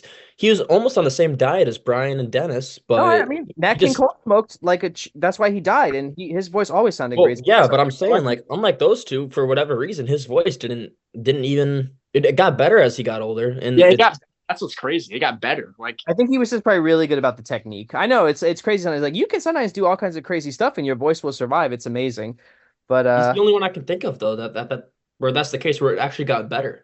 yeah, the only other one I can think of is like Nat King Cole's voice was pretty good till he died, and he smoked like a chimney too, because I think that's why he smoked because he thought it gave him that voice. Do we want to move on to Carl and the Passions? yeah, Yeah. and you guys have any other thoughts on Surf's Up? Anybody? No, you covered it Fuck, perfectly. take a load off your feet. Well, I think Riley, do you want to talk about because I know you're a huge fan of them. Do you want to talk about how Ricky and Blondie came into the mix? Yeah, that was I think Carl. that's pretty cool. It was a pretty cool story where Carl, I don't know where he was. I think he saw them in London performing. The Flame, which was a band of Ricky Fatara and Blondie Chaplin and two of Ricky's brothers. They're performing, and I think Carl and I think maybe Al was with him when he first met the band, but they were the only band that was signed to the Brother record label that wasn't the Beach Boys. And I really like the advert. I think I saw it a couple of times in the past couple of weeks where it's meet the new like prog band of the century or something, and it says the Beach Boys are brothers, the Flame are brothers, new album out by the Flame, which I think is a fucking incredible album. And Carl produced that one. Yeah. And it's very like in my opinion, it's what the Beatles would have sounded like in the 70s if they kept going. Lots of that, like I don't want to say jangly guitars, but there's some of that on there. Yeah. But such a great guitar record, and Carl is probably to thank for that because he produced it and he was the person that brought that band into the fold. And then I think the Flame broke up around like 71 or something, but Ricky was kind of filled in here and there. And Blondie did a couple of session works. I know he did something on Surf's Up. I During can't remember the song off the demonstration top of my head. time, Which he yeah, he played did bass on guitar that. on that one or bass. Yeah. Um and just by being around the band, they kind of got brought into the mix, and then Jack Riley and Carl both made the decision to add them into the band. And Mhm. then right around the time of Carl and the Passions is when they started getting integrated into the session work. I think the first song Blondie was a part of may have been He Come Down. Um, Yeah. can't and maybe Ricky did. As a Beach Boy, yeah. Right. I don't know if how many backing vocals Ricky actually did. But I know Blondie was kind of brought into the mix a lot. According to Vocally, yeah. I according think to Ricky sang on all the songs he wrote for sure. Well, yeah, those ones for sure, but I mean like as a backing vocalist on the other ones. I know Blondie was part of the regular Yeah, mix. I'm not sure I if don't Ricky think really he was. was, yeah. Ricky was not, according to Wikipedia, Ricky was only part of the songs that he wrote with Blondie. But this is definitely Riley's favorite era because they came in and Bruce was gone. No more ocean lovers. No, but yeah, I think Carl had a big hand with. I mean, obviously the name too. We got to talk about the name Carl and the Yeah. Passions. The legend goes that that was basically, I guess, Brian and Mike were doing some kind of performance at Hawthorne High for like a school Yeah. assembly, and they wanted Carl to play guitar. And in order to convince him to do it, he said, "We'll call the group Carl and the Passions." So that's where Carl and the Passions came from. And of course, as I mentioned before, when this was first released on vinyl in the States, it came with the Carl approved mono master of Pet Sounds, which for many people still to this day is the ultimate pressing of Pet Sounds as far as the mono mix is concerned. So I think that's really cool that Carl kind of oversaw that and kind of gave it the treatment it deserved, because I know some of those early Capitol pressings were kind of treated piss poorly. Yeah. Even worse in the UK, if I'm not mistaken. Listen to how bad the mono pressing of Pet Sounds in the UK was, a fold down of the duophonic. Can you just imagine listening to that? Ooh, lordy. But Well, I do think it kind of enhances the psychedelic quality of Pet Sounds. Not enhances, but when it's not the only version you have available, but when you can listen to it in conjunction with the other ones, it does increase how psychedelic it sounds because the whole thing's just phasing. yeah, I guess that would be kind of cool. I don't know. I think duophonics are cool. I've never actually listened to duophonic rips myself, other than like the only thing I've ever listened to is like I have the Beatles Capitol CD thing, and so when you listen to like I Feel Fine, it's like duophonic on top of like already having Yeah, more. a So fair it's like amount of duophonic tracks slipped out for both Beatles and Beach Boys, like on various. I think Endless Summer originally was about half duophonic on the first Yeah, it is, yeah. round. Mostly towards the end. yeah, and it's kind of a cool, it's like a cool experiment, like you said, but it's like, ooh Lord, it just does not sound But like it does speak to what you said, like a lack of true oversight and QC. oh, for sure. Until Carl sort of took the reins and did that for years throughout the whole decade, pretty much. He was overseeing like their sound quality and like kind of like he was giving like the seal of approval on behalf of the band for a lot of the technical sides of those records. Yeah, I He think mixed some of them too, yeah, Yeah, right. Love You, right? He was Love You and 10 Years of Harmony. and 15 Big Ones too. oh joy. But Yeah. what I was gonna say was it's not that bad, I know, but it was just, you guys saw that post on the subreddit that was someone's like, does anybody else think this is just such a letdown? Do you guys remember that post? Yeah. Yeah. Well, it's funny because honestly, like if Carl hadn't like helped mix those after Brian had done his work on them, they probably would sound even worse. I think Carl actually. Oh, you can hear there's versions before Carl mixed down Love You and before Carl kind of like padded out the arrangements. There are bootlegs of the Just Brian versions. And yeah, they're definitely, if you think the released version of Love You sounds rough, those versions are even more strange. Yeah. I don't have an issue with Love You, but I can definitely see what people are talking about with some of the stuff on 15 Big Ones. But moving on, as if we look at this, the listing for Carl and the Passion. well, yeah. I was just gonna say I feel like Carl's contributions of adding Ricky and Blondie was another thing of him trying to stay relevant and stay progressive. Mhm. Yep. Like you see the advert where it's like the Beach Boys have changed more than you. None of that would have happened without Carl. I mean, I know they did great on Surf's Up, but for me personally, this era like right here is like the sweet spot with a lot of how the Beach Boys work for me, and a lot of that's due to Carl just trying to stay relevant and stay progressive. Yeah. Yeah, it's also kind of cool. I bet you if you showed people a picture of what the group looked like at the time, and they're not aware of it, they'd probably be kind of shocked because you would not imagine two people of color in the Beach Boys. You just think like a bunch of nerdy white guys on the beach. Now those white guys all have beards, and they don't look like the Beach Boys that you picture with the striped shirts and stuff. So Plus, like I said, you have two people of color in the mix too, which is pretty Right. awesome. It's pretty progressive for the time. yeah. I think it's also when they started to embrace their Americana side in a more like mature way, with like the utilization of the like Indian imagery, and I think them becoming like an integrated band in the way that they did sort of speaks to that Mhm. their representation musically of America was now more diverse and Yeah. wasn't, so It's it a was very different brave of side of them, and it speaks to like who they are as people, that they Mhm. did that. it's a very different side of them being America's band rather than like the California sound, and now they're embracing different parts of American music rather than just the East Coast girls are hip kind Oh of yeah, thing. like they're embracing like Yeah, the rock and the stuff like that.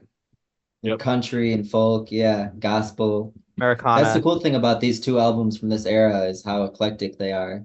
They sort of Mhm. get summarized for some reason as like rock and roll album, the rock albums, the prog albums, but they're a lot more than that. There's, Mhm. so much going on there with lots of different influences. And Carl's really the So, one bringing it all together. mhm. For You've sure. got each unit, sort of the Mike and Al unit, the Brian unit, the Blondie and Ricky unit, Bruce, but Carl's the one bringing it all together to actually make the albums. Mhm. Yeah, well, he recorded a lot with Ricky and Blondie rather than the rest of his family and Al. Yeah, the Right. backing tracks, yeah. Yeah. So I'm just looking at the track listing for Calling the Passions down on Wikipedia. So it looks like Carl has a production credit on You Need a Mess of Help to Stand Alone, which he also sings the lead on that. I really enjoy the song. It does not It's sound growing like on me a bit. it does not sound I like love it. I love it too. It does not sound like the feeling was mutual from the discussions I've had, but I think it's a really awesome vocal. I don't think it sounds forced. I think it sounds awesome. I really enjoy the song, and I think it's a great way to start off the record. The backing track is really cool. I'll give you that. And the Backing track is vocals awesome. growing on me a little bit. Still getting used to that opening, or I guess throughout, Dissonance. still growing on me. What's the other one that I compared it to? Funky Pretty. Yeah, Funky. It's like for me, it's like, but at the same time though, it's comparing this to Funky Pretty, which I feel like are two very similar songs.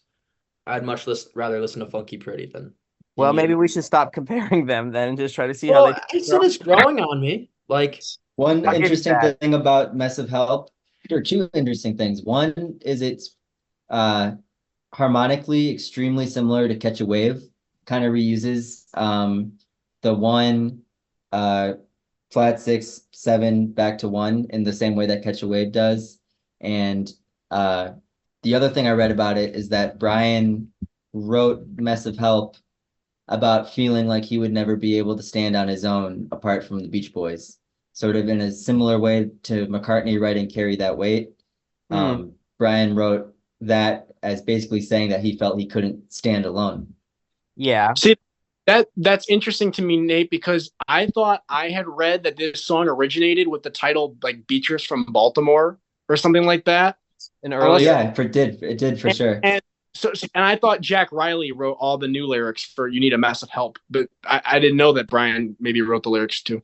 Well, maybe Brian. Yeah, I saw that quote just in the new book. And I Oh. just learned that today. Yeah. I don't have the book, so. I have it right here. Let me see. Well, while you look for that, Man. He Come Down is a Carl co-production too, and I think he doesn't have a lead on that. He does have some great vocals on it though. He does have Like some during, great vocals. during He's in the five mix. seconds, And then he produced Marcella, and I know does the lead on Marcella, which is a great Yeah, song. that's We all- great lead from Carl on that. I love the way he sings the eyes that knock you right over.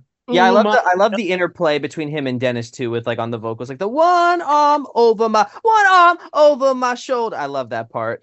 And the other thing I was gonna say was probably the highlight for me and for a lot of people is All This Is That, which is Carl, Al, and Mike writing it. Carl co-produced it with Al, and Carl does a beautiful lead on that. Great song. Honestly, a beautiful song, and one of the best. I'd say probably one of the best songs in the catalog that does not have any Brian involvement at all. Because I don't think Brian's on it at all, right? Nope, he's not. Yeah. Yeah, I love that song. That's a great Yeah. song. Yeah, Carl's the J Guru Dev at the end is just absolutely beautiful. And I'm pretty sure from what I read, that was kind of Carl's like contribution to the song. I think Mike and Al had kind of got in the core of the song, and then Carl contributed that. And I think just for that alone, they gave him a credit because that was such an incredible like add to the song. And I love the way he sings the verses too, like the two ways and I both traveled by. Like it's so good. He also co-produced it too, so he had a hand with that. Yeah. You're right. Another kind of like dreamy production too, similar to All I Want to Do. I always kind of view those songs as similar because they have that very like that feeling like you're floating, like when you're listening to them. Yeah, this song also obviously gives me Across the Universe vibes. Yeah, it's very very very spiritual too. But again, like you guys have said, it doesn't feel forced either. No, it doesn't. It doesn't because it's not. Like I think I've said the joke before where I've said like some of the TM songs sound like advertisements, but this actually sounds like very spiritual, and they do sound like advertisements. I'll die on that hill. And let me not forget that Carl's still a smoking guitar player in this era, and Massive Help and Marcella both feature really great electric guitar work from Carl and others, but Carl's still in there on the rhythm guitars. Quite a few layers on each of those songs too, and I love the riff in Marcella. So still keeping up his guitar chops in this time. And this was before Blondie was making a lot of instrumental contributions studio-wise. So Carl's still the lead guitarist in the group and playing in a much different way on this album than he had on previous albums. And then do we want to move on to Holland? Yeah. Which this was the last album that was really made under Carl's leadership of the group. And one of their best, honestly, I think. I think the standout track on here from Carl is The Traitor.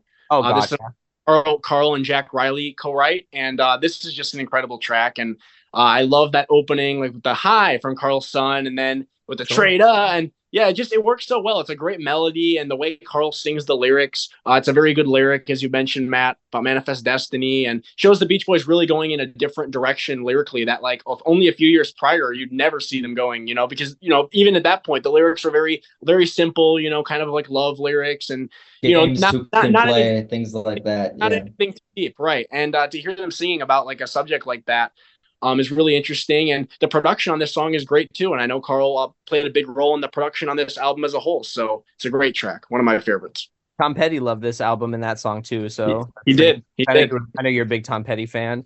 I am. Yeah. The other songs that Carl has some good contributions on is Steamboat. Does a great lead on Steamboat, which is a great Dennis song. It's the lead on Only With You, which I really like this song. I know some people think it's a little syrupy. It's maybe a little syrupy, but I think Carl sells it well. And then Ocean Lovers syrupy, so it's pretty good.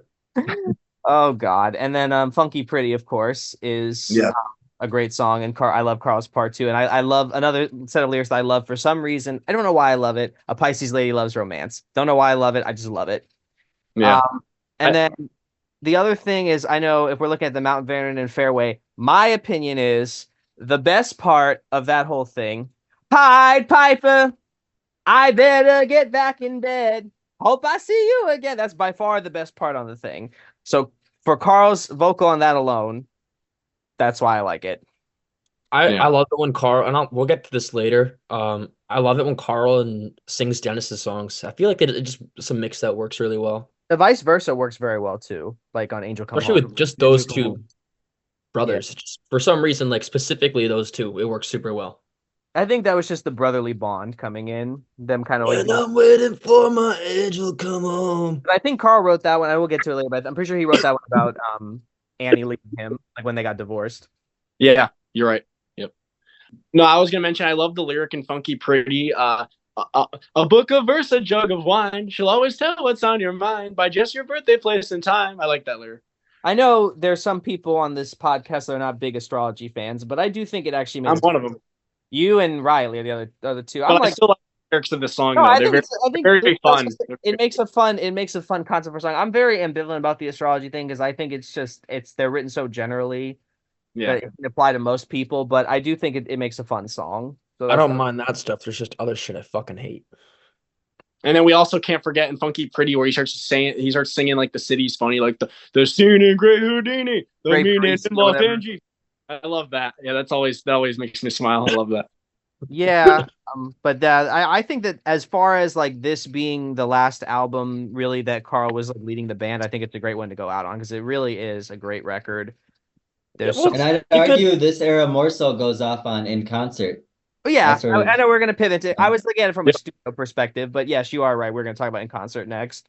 Yeah, but I was gonna say, I mean, you don't have, you could say that this is like when Carl's leadership of the band ends. I mean, sure, you get to Brian's back, and I guess Brian is the leader, but like he was more of like a musical direction kind of guy than like the true leader of the band around that time. I don't all credit to Brian, but I don't know if he really had it in him to be the band's leader.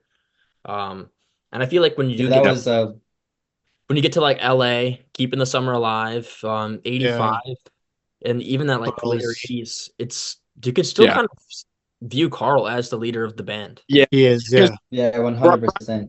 I said after Love You, like with like albums like MIU and LA Keeping the Summer Alive, Brian wanted nothing to do with leading those albums. Like they kind of Yeah. saw like Brian's not doing this, so we got to find someone else to do it. So it was kind of Carl and Bruce at that. No, Al- Al led MIU because Carl had Yeah, very and, little to do with you're right. that. You're right. Yep. Ron fucking Altbeck, And Ron Altbeck. Did you see what I said in the chat? I'm like, what if instead of they got a member of King Harvest, they'd gotten like Robert Fripp on the album? Like, remember? Oh shit, I would have loved that. I would have loved it, right? I said if it was as 10th as good as Heroes, then shit, we would have had a great record out of it. Yeah, but I mean, like, Want to move on to even with that, Income? it was more Carl though, because I mean, I know you could say Al did led MIU, but if you look, I read this in the book, and I don't know really how accurate it is. Al only arranged the vocals. It was Ron Altbeck who did all the production with the instruments and stuff. Yeah. It was really just Carl doing all that, leading the band at that point. Well, I can tell why King Harvest didn't have that many hits if Ron Altbeck was leading an album like that. I love Dancing in the Moonlight. But that's the one song they had. They didn't have like. Yeah, any- but it's the hell of a They kept on they kept on reforming and breaking up. They were barely a band to begin with. I know. I honestly had never even heard of them when you guys were like we were first talking about like King Harvest. I'm like I never heard of them. Like I know that song, I just didn't know who sang it. They didn't write that song either, I don't No, they I don't didn't. believe. They didn't. Nope. Yeah. All right, so moving on to In Concert. So this album is really interesting because it kind of takes you, it's almost like it takes you back to like this period when the band was like at their peak as a live act. Mhm. So you can really kind of hear what they sounded like at this point with Blondie and Ricky. And in terms of Carl's highlights on this album, as always on Darlin', Carl absolutely kills it. I love his vocal on this live version of Darlin'. Caroline No, with kind of like this very stripped back arrangement, is just absolutely beautiful. And Carl's vocal is so like heartfelt and like heartbreaking at the same time. It's an amazing vocal.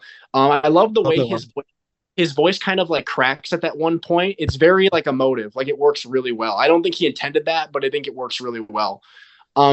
Let the Wind Blow. Absolutely love the arrangement that they did on this album, and Carl's vocal is really good as well. I think he actually sings the majority of the song on this version, whereas on the Wild Honey version, I think Mike. I want to say Mike. Doesn't Mike sing like a verse in the Wild Honey version, or two verses? Don't Worry Baby. I love Carl's vocal on the chorus of this one. I think Al sings the verse very well, and then Carl comes in with this beautiful Don't Worry Baby chorus. It's so good. And then also another track I wanted to mention, it's not on this album and it was only performed a few times ever by the band live, but there's some bootleg recordings of the band doing Don't Talk, Put Your Head on My Shoulder around 73, 74. And Carl just sounds absolutely amazing on it. Like, I wish that there was a better quality recording of that because, like, oh my God, like, it's kind of like Caroline No, where they script it back a lot. They kind of like limited it to just like an organ and just Carl's voice. But it is just absolutely gorgeous. So those are the standout tracks in terms of Carl's vocals for me from like this live album. You go ahead. I wanted to mention on Caroline O that you mentioned as like a highlight of that album. At the beginning, Carl says, "This is one of my favorite songs that Brian ever wrote." And then somebody in the background, probably Dennis or somebody, like makes fun of him, and then he says, "Shut up, you guys." You can hear it I've heard. on the album. Yeah, Yeah. What I was gonna say was, doesn't it just kill you when an artist only performs like a certain song live a handful of times, and the only version you can hear of it is like a really crappy bootleg? That's like that version of David Bowie's "Win." The only time he ever sang it live. You don't want yeah. to that damn thing, because I love that song, and I'm like, why did you only ever perform this one live? Yeah. I would think it was just too complex an arrangement, because he loved Yeah. that too. But Yep. I'll give you another example of that. When George Harrison did that Japan tour in like the 90s, where he did a few shows, 91, yeah. he did Love Comes to Everyone one time on the opening night. That was it. Never played it again. There's no good quality recording of that, and I hate it. I wish that there was like a really good quality recording of that, because I would listen to that all the time. But he It's one didn't of tour much to begin with anyway, because he just had the one tour that was the Dark Horse tour, and they said that because his voice was so bad on it, and then that one tour of Japan. Like he just There's didn't really a begin there's with. another I want to mention. Or especially around this time, they didn't do Child of Winter live. Pisses me off. That's the last time I mentioned it. You can cut out all the other instances. Keep that one in the episode. Please keep that one in. I wonder why they didn't do Child of Winter live. It's almost like it's ass or something. They did Little Saint Nick live a couple of times in the early 70s around the They holidays. did, yeah. Yeah. Right? Yeah, Let's with Blondie and Ricky, yeah. Yeah. You want Yeah. to hear something funny? Mariah Carey, every time she goes to Japan, regardless of when it is, she does "All I Want for Christmas Is You" because that's like her biggest hit over there. Even if it's like in the That's middle. her biggest hit. No, everywhere she goes. I know, but especially in Japan, they Doesn't- love it over yeah. there. Justin, I know you really know a lot about this time. Was there anything from like 74, 75, like pretty much between this and 15 big ones that like any other tracks that you know that was like especially Carl, but Carl? Oh well, there was Uh, "Don't Let the Sun Go Down on Me." He's on the backing vocal for that was released in Elton 70. John. Yeah, yeah, yeah. Yeah. Yeah. And then Wishing You Were Here with Chicago. Yeah. Mm-hmm. We mentioned those in the chat before. But like in terms of actual compositions, I That's when he know that wrote they Good Timin' with Brian. yeah, 1974, yeah. At the Caribou Sessions, yeah. A lot of stuff they didn't really do a lot of stuff at this point because they were waiting for Brian because Reprise wouldn't let them release anything without full Brian participation. So Mm-hmm. there's not a lot going on other than Dennis working on his solo stuff. So there's a did, couple like demos and stuff, but nothing really like fleshed out. well, I Didn't think we also gotta Carl mention create the telephone background too? Isn't That was Carl's 71. work? Yeah, That was 71, yeah. yeah, that's him, right?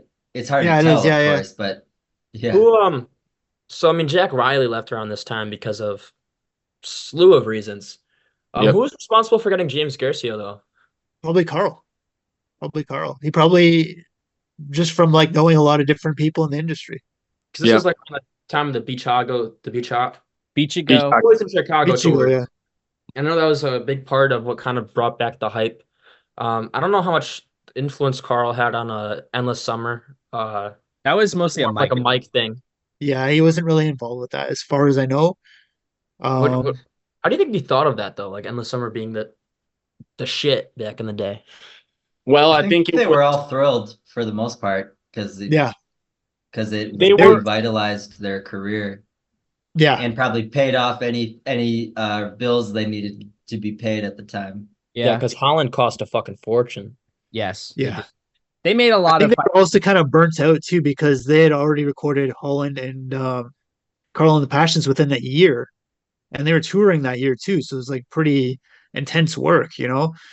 And they were just kind of like burnt out. And Carl kind of he didn't know what to do at that point either. Like especially after Endless Summer, you had the record company saying, we need Brian. Like and that's why they ended up going to Caribou and trying to get Brian back into the mix and everything, and that didn't work out. So they tried to get him back again in 75 and that didn't work out either. And then finally in 76, they got those two tracks out of him. And then from there, Brian kind of quit for a bit and then he came back again. So it was like pulling teeth trying to get Brian back into the band to lead an album. Yeah. I can only assume that post Endless Summer, and I think you can just honestly just tell from his output and from his demeanor on interviews and such that I do think, and on one hand, Carl was really grateful for the Endless Summer success because it allowed him to lead the band through concerts at a way bigger scale and much more successfully. But at the same time, I think it was a little bit of a bruising effect on him because I think in essence, even though no one said this to him specifically, it was sort of the public saying that they preferred the Brian and Mike led old stuff over like the new, dare I say, kind of progressive Carl stuff. And Yeah. I think he just sort of took that at face value and never really was as, what's the word I'm looking for? Maybe determined or adventurous, like musically, and just settled into what he thought the world wanted from him. Yeah. So I can imagine that was pretty hard to deal with artistically. Not to mention, this is the same time his first marriage begins to crumble, and he's using opiates and pretty heavy prescription drugs and drinking. And so yeah, even if he never said as much, it does sort of seem like it was complicated for him. Like he must have been thrilled and just very disappointed at the same time. Well, In a way that none of the other members could probably relate to as much or felt as heavily as he would have. also he had to see his two brothers start really declining badly around this time as well. Yeah. And, he tried to get Brian fixed, and he tried to get Dennis fixed, and it was a lot. It's a lot of energy going into that. And I think he broke his back around this time too. Yep. Because he lifted up his 76. knee wrong, and I think it was genetic too. So like that also didn't help. I mean, there was just probably a lot on his plate and a lot mentally and physically draining him. And I know you mentioned the prescription drugs and the drinking. That just makes me think of I had a Vicodin and 2 Mai Tais, which is what he said. We'll get to that. We'll get to that. Yeah. No, I was gonna say exactly what Nate said. I have to think it was mixed feelings from Carl, from what I've read and stuff. About like, because again, Carl was one of the driving forces of the band, like not just living in their past and wanting to do more progressive and innovative music. And like you said, the crowd really kind of delivered the message of like, this is what we want to hear, and not the newer stuff. And I'm sure like for Carl, that was probably heartbreaking, And I know like James Guercio played a big role in kind of like getting the band to start playing the older songs again, because he would tell them like that's what the fans want to hear. Like you hear it every night. Like the crowd goes wild for the old stuff, but then like when they play something like The Traitor, it's kind of like like, oh, that was nice, but like they don't really know how to react to it.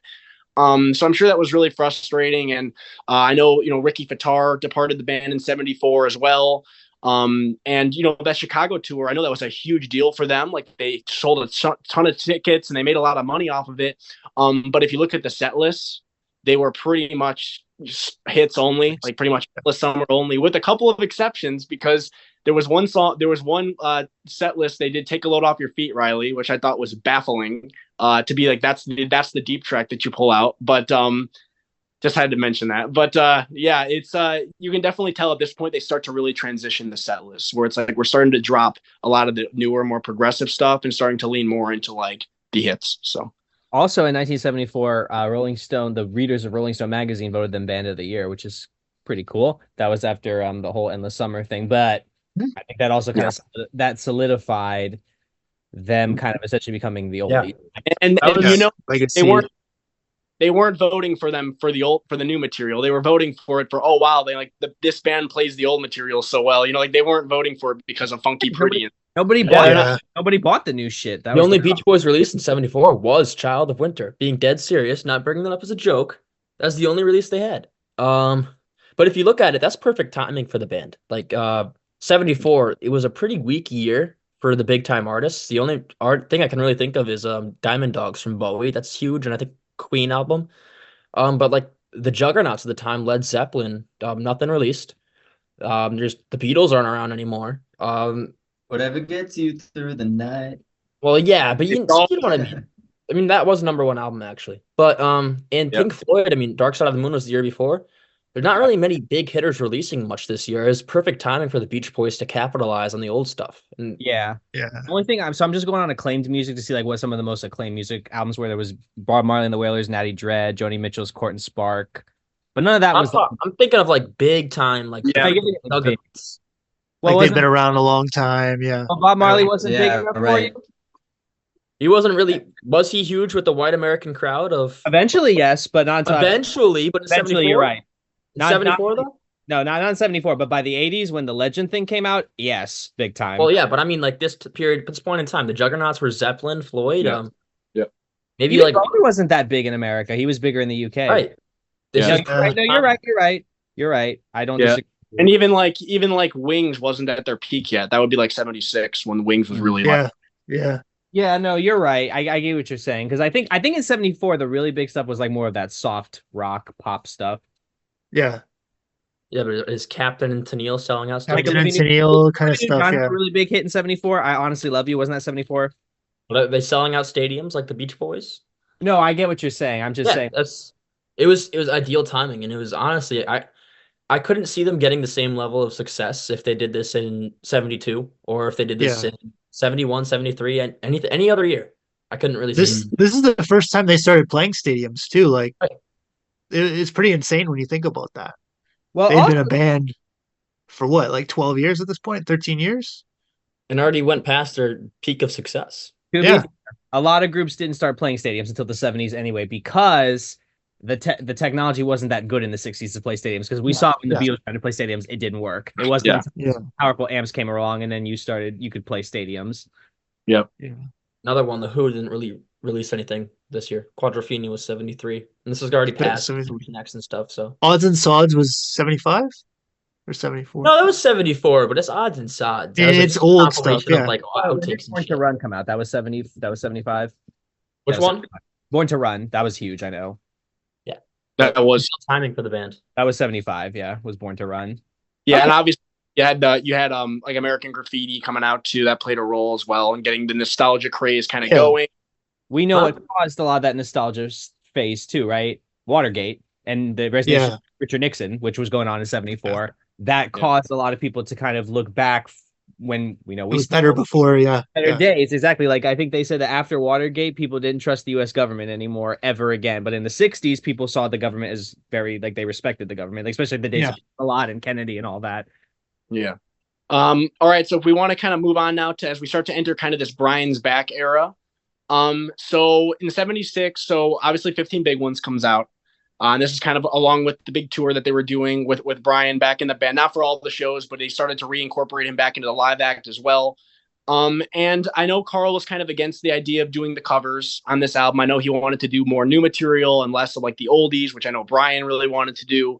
But there are some covers obviously on this album, but I think some of them are executed really well because of Carl. Palisades Park, I think Carl's lead vocal is awesome on that. I listen to that song a ton. It's one of my favorites off of the album. And I just love the way Carl sings it. Like the you never know how great a kiss can feel and the Ferris wheel. I love the way that he sings it. Really rocking vocal.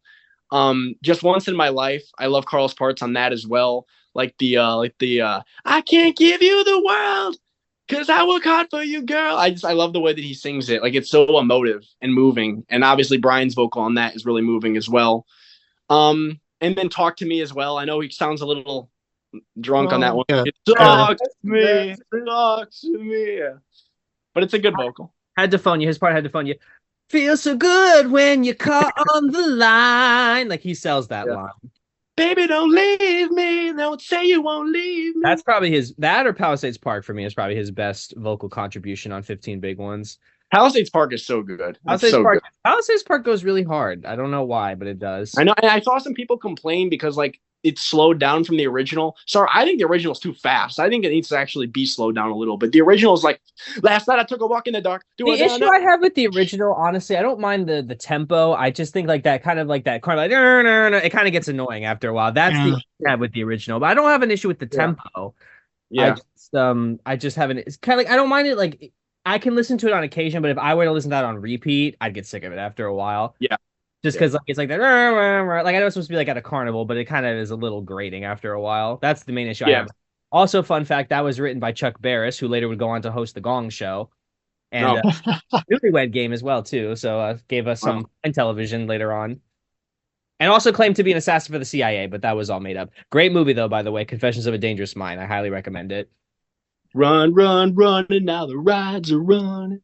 And that's not in the Freddie Cannon version. That's the Beach Boys came up with that. Yeah, they came up with that. Yeah. Hey. Well, I've said before, like a couple of the other Beach Boys like carnival songs, like Amusement Parks USA and County Fair, like they don't really do much for me because I find those parts annoying. Whereas like on this song, it doesn't distract me from the song. Like I just view it as kind of a fun thing. And I love Dennis's "Oh my gosh" in the middle section too. Yeah, I think it just fits. I guess it fits the ambience better because I feel like I think I know what takes you out of those other two. There's always some kind of distracting voice. Like the other one is like, there's hurry, hurry, step right up to the Beach Boys circus. I'm like, Pick the night. And then the other one is like, win yourself a stuffed doggy or whatever the hell it says. Like Loser. loser. loser. I think that's what takes you out of the song, honestly. I think Carl's singing lead on this also helps as well. Like the Yeah, fact and that also, Carl's vocal is so good. like the dentist part you mentioned, it's kind of buried in the mix. You know, it doesn't stick out too much. Whereas like on the other ones, they kind of almost overshadow the whole Yeah. song. Any other thoughts, guys, on some of the 15 big ones, like contributions from Carl in terms of the vocals or anything? They're nice vocals, but it's not. It's for me a step down from what was before. But Yeah. I don't think I that's kind of feel like for he me. found his voice at this point. There wasn't really much of like a searching for what he's doing with it. He's stuck with the formula. She got. I mean that in the best way possible. What I about mean the- that in the best way possible. But I mean he has a formula with his voice now. He knows exactly what he has to do with each song. Yeah. And I mean I love a lot of his contributions later on, but I feel like we're kind of past that peak of Carl's like vocal, at least on albums. I mean a lot of the We're live kind of into the era when they start writing like the obligatory Carl part into right. That's most of exactly the what I tunes, mean. you know? Yeah. Oh, we'll get to the obligatory Carl part. That's coming up. I know what you're What talking song I'm talking about. No, one other part we got to mention real quick is not that I enjoy it, but it is a Carl part when Tallahassee Lassie. You got a high-five chassis. I was just gonna bring that up. I actually don't mind that part, but I know it's jarring. I don't disagree. It's so with it. jarring. It's so jarring. I don't think you weren't Justin. You weren't here for the 15 Big Ones episode, right? No, I was 'Cause working. I think me and Nate, we said we liked it, but I know Justin and Riley were saying like it was very jarring What, for the the Tallahassee Lassie part? Tallahassee Lassie. One last thing for Palisades Park I wanted to mention just because it relates to Carl. I love that story where Brian heard Carl do the vocal like on the first take and he was like almost moved to tears because Carl did it so well. I thought that was a really like nice little fun fact, that Brian was so by Carl's vocal. Is that the first I'm take? moved to tears every time I listen to it almost. Not literally, but I feel Yeah. Is that the first take that made it onto the actual record, or it was just that First- good? First or second from what I read, from what I think heard. it was the literal like did it first take and was good to go. Like Okay. Yeah, yeah, something Yeah. like that. Really- Maybe really more or should- less. What a great performer he was. He nailed it that one take. I wanted to mention about this period too. You guys mentioned that he was really looking after Dennis and Brian, like dealing with their demons and stuff like that. This is around this period is when like a lot of Brian's back stuff came out and a lot of magazines printed stuff, and there's some kind of like dirty laundry kind of aired out about the band at this point. And this is when like a lot of like the drug stuff came out and like a lot of like real stuff that Brian had been going through, like all the cocaine and stuff, and how he lost all this money and all this other stuff. And I guess it was Crawdaddy magazine that published all this stuff. And then Carl wrote in a letter to them, basically saying like he ratted out Sly Stone and Terry Melcher for stealing money off of Brian. And it was like kind of like an angry rant that he went on. And you could see like this kind of pressure built up in Carl. He went on this angry rant. Like usually he's a cool kind of collected kind of guy, right? Mm-hmm. Yeah. And then they printed this letter in the magazine, and then a couple months later he had to rewrite them and apologize, and then they printed the apology in the paper. But it wasn't really a good look for him at the point because it kind of just showed that those comments kind of got to him. And nowadays, this would be a Twitter beef. It would be, yeah. It's kind of a thing that's forgotten in their history. It's kind of been buried, but in researching for my book, I kind of found those articles again from Crawdaddy, and I might be sharing some of them in my videos in the future from my channel, Brian's Back. But we'll see about that. Yeah. Can you drop it in the chat after this? Because I want to read it. You want to read those? Okay. Yeah. I want to read them if you could. Yes, thank you. If Yeah. you could do those, I would appreciate So it. did Carl feel that Terry was taking money because of the Equinox deal that they got, given that Brian was a part of their group, or is it something unrelated to California It music? was due to drugs. It was like ripping off money for drugs and stuff like that. Equinox, Mm. like Chevy Equinox, like what? Oh no. That's a whole other rabbit record hole. label. Yeah. Oh, okay. I have to look that. I don't know because I see Equinox like a Chevy Equinox. Like that even exist back then. I don't think it did. And that was the beginning of the Brian's back. That was like 75 when he started to Yeah. Bruce and Terry basically came to him with a deal to produce a bunch of singles, and they kind of gave him this advance money, which Marilyn wasn't really happy about because she wanted him to do stuff for the Beach Boys, and they kind of cut that off, that money. So yeah, it's kind of a long story because he only ended up producing, I think it was one or two singles out of like he was, I can't remember the exact number that he was contracted to do, but it was like a number of singles he was supposed to produce for that I'm gonna label. be honest. Whenever I hear stories about Brian in the mid '70s, it kind of breaks my heart in ways. I think like, what if we had today's knowledge of mental health treatment back then? Yeah. Because he's being pulled in all these directions and he's so mentally ill at the time. And then he got with, Yeah, and that's a whole I don't nother. think anybody really, to be honest, I don't think anybody really cared. They just wanted to make money off of him. Well, I mean, That's I know, but I feel like I feel like we didn't really understand mental illness back then like we do now. yeah. Yeah. All right, so moving on to 1977, obviously we had the release of Love You during this year. So in terms of Carl's contributions on that album, I know that he was involved with doing the final mix. I think, as Justin said, he kind of finished it up after Brian had done his work. In terms of Carl's contributions, like vocally, I love Carl's vocal on The Night Was So Young. I think I mentioned this before. It's an interesting vocal because it doesn't necessarily sound like Carl because he's singing in a different register than usual. Like it's definitely a lower vocal for him. Usually he's kind of singing in higher parts, and this is more of a deeper, lower vocal, but he does it so well. It really works with the lyrics, like the "It's 3 o'clock, I go to my sink, I pour some milk, I start to think." Like the way that he sings it, it just comes off as really genuine. And he really gets that feeling across that I think Brian was going for with this song. And I'll bet he's nice. Carl's bridge section, the baby, don't you Yeah. ever tell me that you're leaving. That is one of my favorite Carl moments on any song. I just think that is absolutely gorgeous. Really takes that song to another level for me. And then also Carl's vocal on the opener, "Let Us Go On This Way," like a really gritty and kind of like R flavored vocal that really opens the album in a really like unique way. So those are some of Carl's highlights on Love You for me. Also, of course, the outro of Airplane, like with the "I can't wait to see her face." I love the way that he's singing that too. So those are the highlights for me for Carl from Love You. Yeah, I like um the bridge on I'll Bet He's Nice. That's another great Carl Yeah, part. you asshole. I was gonna say that.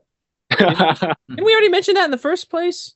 Oh, I I think wanna you go mentioned in that. depth. No, yeah, but that's a great part. The bridge and I'll bet he's nice. But the other thing I really like, I think on Let Us Go On This Way, it's like almost like he's singing out of his throat, but it works really good for Yeah. that song. It just gives you like that grit and like the going to school isn't my fondest desire. I don't know, it just works for that song. I don't know why. I really wish Airplane had closed out the record. I really think that would have been a great closer, like with the "I Can't Wait to See Her Face." I think "Love Is a Woman" is kind of anticlimactic, but Yep. Good song though. it's all right. Mike Love is a woman. I don't mind it on the song. I would have swapped them. I would have done "I Want to Pick You Up," "Love Is a Woman," and then "Airplane." Like I would have swapped. Especially right after although I guess it's coming after "I Want to Pick You Up." "I Want to Pick You Up" is another one that the lyrics just kind of ruin that song. Pat her on the butt. Roller Skating Child is another one too, right? With the ribbon in her hair. And doesn't he do this? "And we'll make sweet love." He does that part, right? In Roller Skating Child. Yeah, that He's does in sound there. Yeah. We'll even do more when her mom is not around. That sounds like something they would play. Okay, you can cut this out, but that sounds like something they would play like on To Catch a Predator. Like Justin, any thoughts on these songs that Carl's on? I think he does a great job. Like Nate said, the original mix before Carl did some sweetening to it, it just doesn't work. It's a lot better when with Carl's contributions, and I think I'm not 100% sure of this, but I think they sent it off to Warner Brothers and they kind of rejected it like the original one, and then they made them go back and kind of that's why Carl was credited as a mix down producer to go in and to kind of sweeten it up a little bit and to add some more elements to it to make it a little bit more listenable. Yeah, I really dig the rock and roll vocals on "Let Us Go On This Way." I think that one's kind of like one of the songs they wrote that really sounds a lot songwriting wise, like their earliest material, like with the lyrics about school Mm-hmm. and it being like a rock number. And if you replaced the synthesizers with Fender guitars, it probably would have sounded a lot more traditionally Beach Boys. But I loved that song. The Night Was So Young, obviously, like you guys said. And yeah, Carl definitely was being a great supportive role on this album, like letting Brian shine and letting Brian be the artist, but helping Brian get the album to the finish line. Mm-hmm. Yeah, for sure. For sure. All right, so we'll move on to I feel like we got to talk about some of the adult child tracks that Carl's featured on, since that was supposed to follow Love You. Of course, you have Life Is for the Living, where Carl has this really kind of wacky vocal, but it kind of works, honestly. Like, it kind of fits the song. Like, it kind of fits the whole vibe of the album, just being this very like odd, strange, kind of all over the place record. Don't sit on your I ass. do like Carl's vocal on it. I think it's a lot of fun. It's Over Now, I think Carl does a really great vocal on. I know that like there was that slower version where he sounds like really drunk. He sounds really slurry on the one version. I don't think he was drunk. I think they played the tape at the wrong speed. Yes. That's what like that. Okay. Everybody Wants to Live has a fun Carl vocal, like the cigarette, but when you throw it in the water, it goes. Always laugh at that. And then my favorite, Short and Bread, where Carl is just screaming the vocal, which I think is really, really funny. Like at the end of the song where he's like, like the song's playing in the background, you hear Carl going, yeah, yeah. Like I always laugh at that. So that's my favorite Carl vocal from the adult child stuff. Yeah, I agree. I think It's Over Now is a really moving vocal. That's the better vocal. But that's the best. That's the best one. Yeah, I'm pretty sure I know exactly which version you're talking about. It's the one on the Good Vibrations set. Yep. I'm like 90% sure they played the tape at the wrong speed. That's why it sounds. I think. But yeah, I know Life Is for Living is kind of funky too. You don't sit on your ass, smoke. And grass, or whatever the song lyric is. Living. You sound like Kermit the Frog when you sing that. Any extra thoughts on the adult child stuff, Nate or Justin? Anything? Yeah, I think this period it really showed that Carl was there to support Brian. Yeah. He was kind of the only one around other than Dennis who was working on a solo album at this point.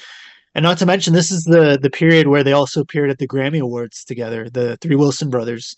The Beach Boys were actually invited to be there, but Mike was in Switzerland with the Maharishi, and then Al didn't show up. So it was only the three Wilson brothers at the specific Grammy Awards. That's when they gave the Best New Artist to Starland Vocal Band. Yeah. Yeah, it was during this time, during the making of Adult Child. Do absolutely nothing. So they fell victim to the Best New Artist curse. Was that the year Bruce won the Grammy for I Write the Songs? Yeah, Bruce was there as well. Yeah. Wow. Well, that shows you how stupid the Grammys are. That Bruce Johnson wins a writing Grammy before. Oh, that's a good song. Come on, that's a good song. And I think Bruce even joked about it too. Like he was like, I don't know how I win one of these before Brian, but okay. Yeah. Grammys have always been dumb. That's all I have to say. It's all about just like you appeal to the most middle brow audience ever. That's why Taylor Swift has won 4 Album of the Year Grammys. One thing I want to say about Adult Child is that I do kind of see it as the Wilson Brothers album. Like if there was any album that kind of represented them as like a creative force, the three brothers, and not to diminish Mike and Al's respective vocal contributions, but it is the album I think with the lightest footprint in the Mike and Al department, and sort of like a peek in the window of if the Wilsons had gotten their way, like maybe what the music would have sounded more like. Yep. I totally agree. I've even read quotes at the time that Carl was just, I think this was actually Mike speaking about Carl, but just saying that they were primarily concerned with setting Brian up to produce again and to be on stage again, and that Carl was sort of okay with letting Brian get more of the credit, even though Carl was still holding his weight as basically a co-producer.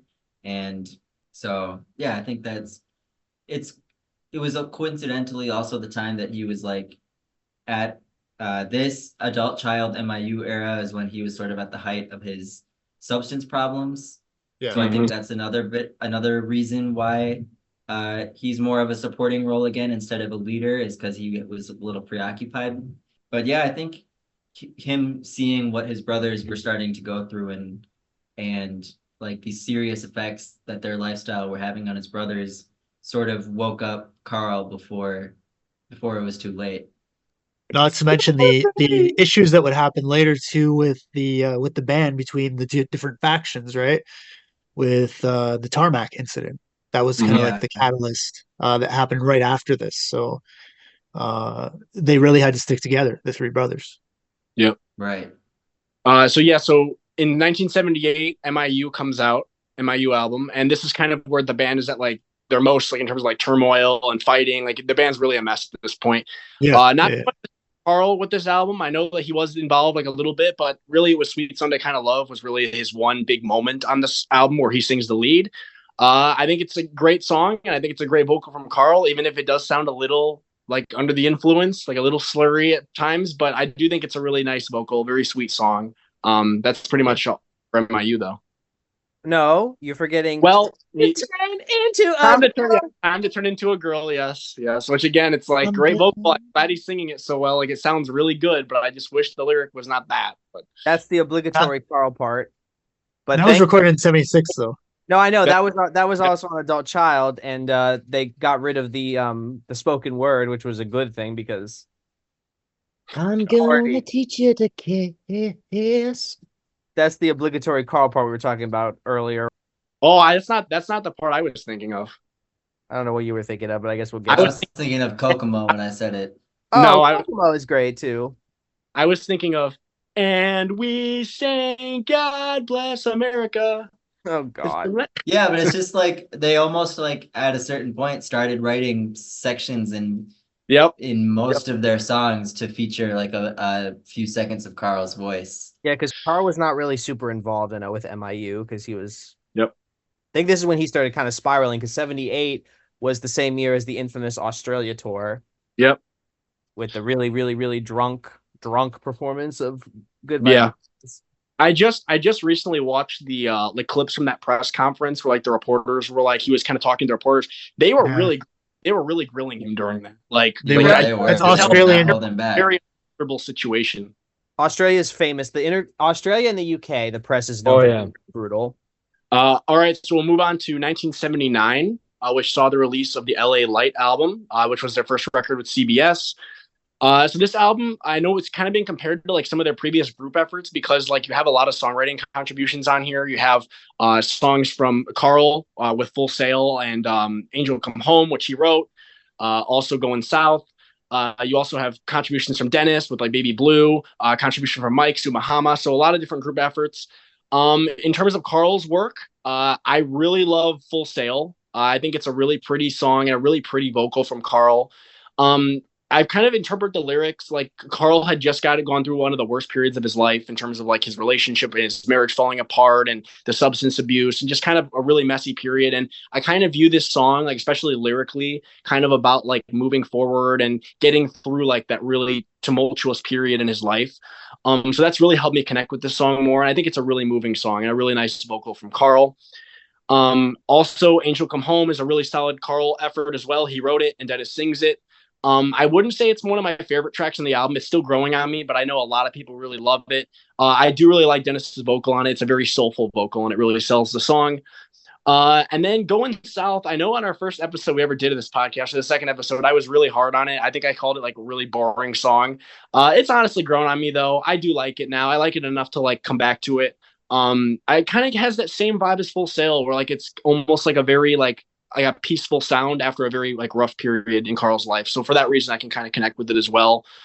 That's kind of about it for this album for Carl. Besides, also Good Timin co-wrote Good Timin as well, which is a great song, obviously the name of our podcast, and I think it's a great track. Probably my favorite track from LA. So Baby Blue too. He shared the vocal with Dennis, which is that's right.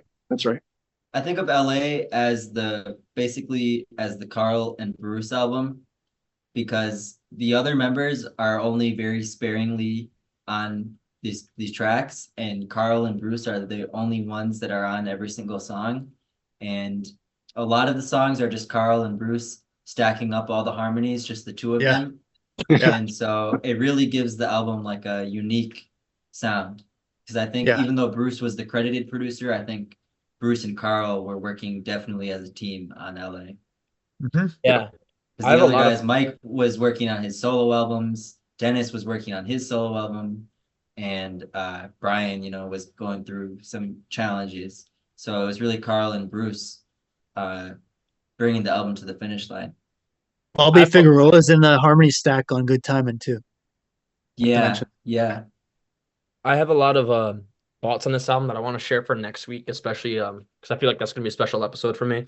But I feel like this album in many ways is a spiritual successor, and you mentioned this, Jake, to Holland and Carl and the Passions, where it's heavily Dennis and Carl in terms of songwriting.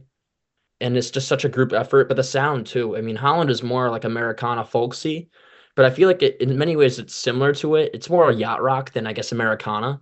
But like Both you have albums that have a like lot of electric piano right and electric piano, and then keyboards. you have some like guitar on, there's some great guitar work on here. It's just such a great album with so many hidden gems in the catalog. I think more than any other album that this one just gets so overshadowed just because of that 9 minute Here Comes the Fucking Night.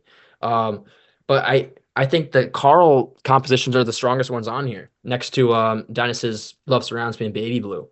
Mm-hmm. Uh, Yeah. Angel Come Home is one of my favorite Beach Boys songs.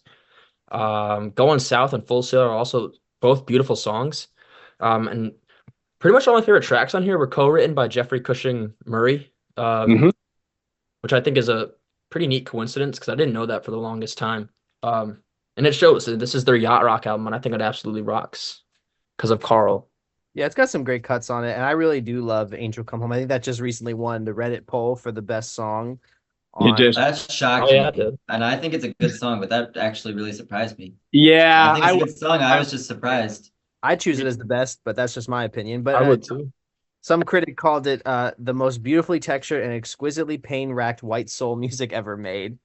And I'm waiting for my angel come home. It is heartfelt. Yeah, like, I think that was the first song. One time I listened to that song for like maybe like 20 minutes on repeat. I can't do my Dennis voice. It destroys my throat. It's been hell. Remember what I can't forget. Like that. Yeah. Also, I know I mentioned Good Timin', but in terms of the vocal, Carl's vocal, so good on that as well. Like it's such a great vocal, and like the lyrics, like very simple lyrics, but it works really well. Does he have the falsetto on it? Is that Carl on Good Timin' with the falsetto, or is that Bruce? Oh, I think that's Bruce.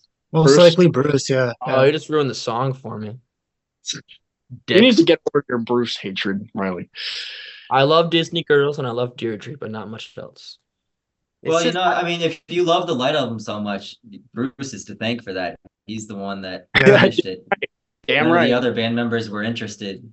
Yeah, they brought him in. Bruce was the one. He kind of re-recorded a lot of the instrumental tracks. Yeah, but I don't think he's an and- official Beach Boy until after the album released. That's either way. true, yeah. So, yep, I'm gonna hold that against you guys. Also, I wanted to mention another song that features a Carl vocal that was released around this time. It's a Beautiful Day, or It's Such a Beautiful Day, which appeared in a Oh movie. yeah, I really like the song though. I think it's a great song. I love Carl's vocal, like the "Living Out in LA, Such a Beautiful Day." I think it's a really great track, and it has a lot of energy to it. So I remember not too long ago you were like, was this recorded before LA? Because if it was, this should have replaced Here Comes the Night. yeah, it should have. If it Here's the weird thing. Here Comes the Night. I think literally the inclusion of that song makes this the longest album they'd ever released at that point in time. Yeah, probably, because a lot of Yeah, the 41 Carl and minutes. Dennis songs are pretty long. The Dennis songs are a little on the long side, but it's actually the second longest song, believe it or not, is Sumahama. Sumahama. I Tell me- like that song until the stupid Japanese comes in, but we'll talk about that next week. Yeah. So 1980, we get the release of Keeping the Summer Alive, which was the second album for CBS released by the band.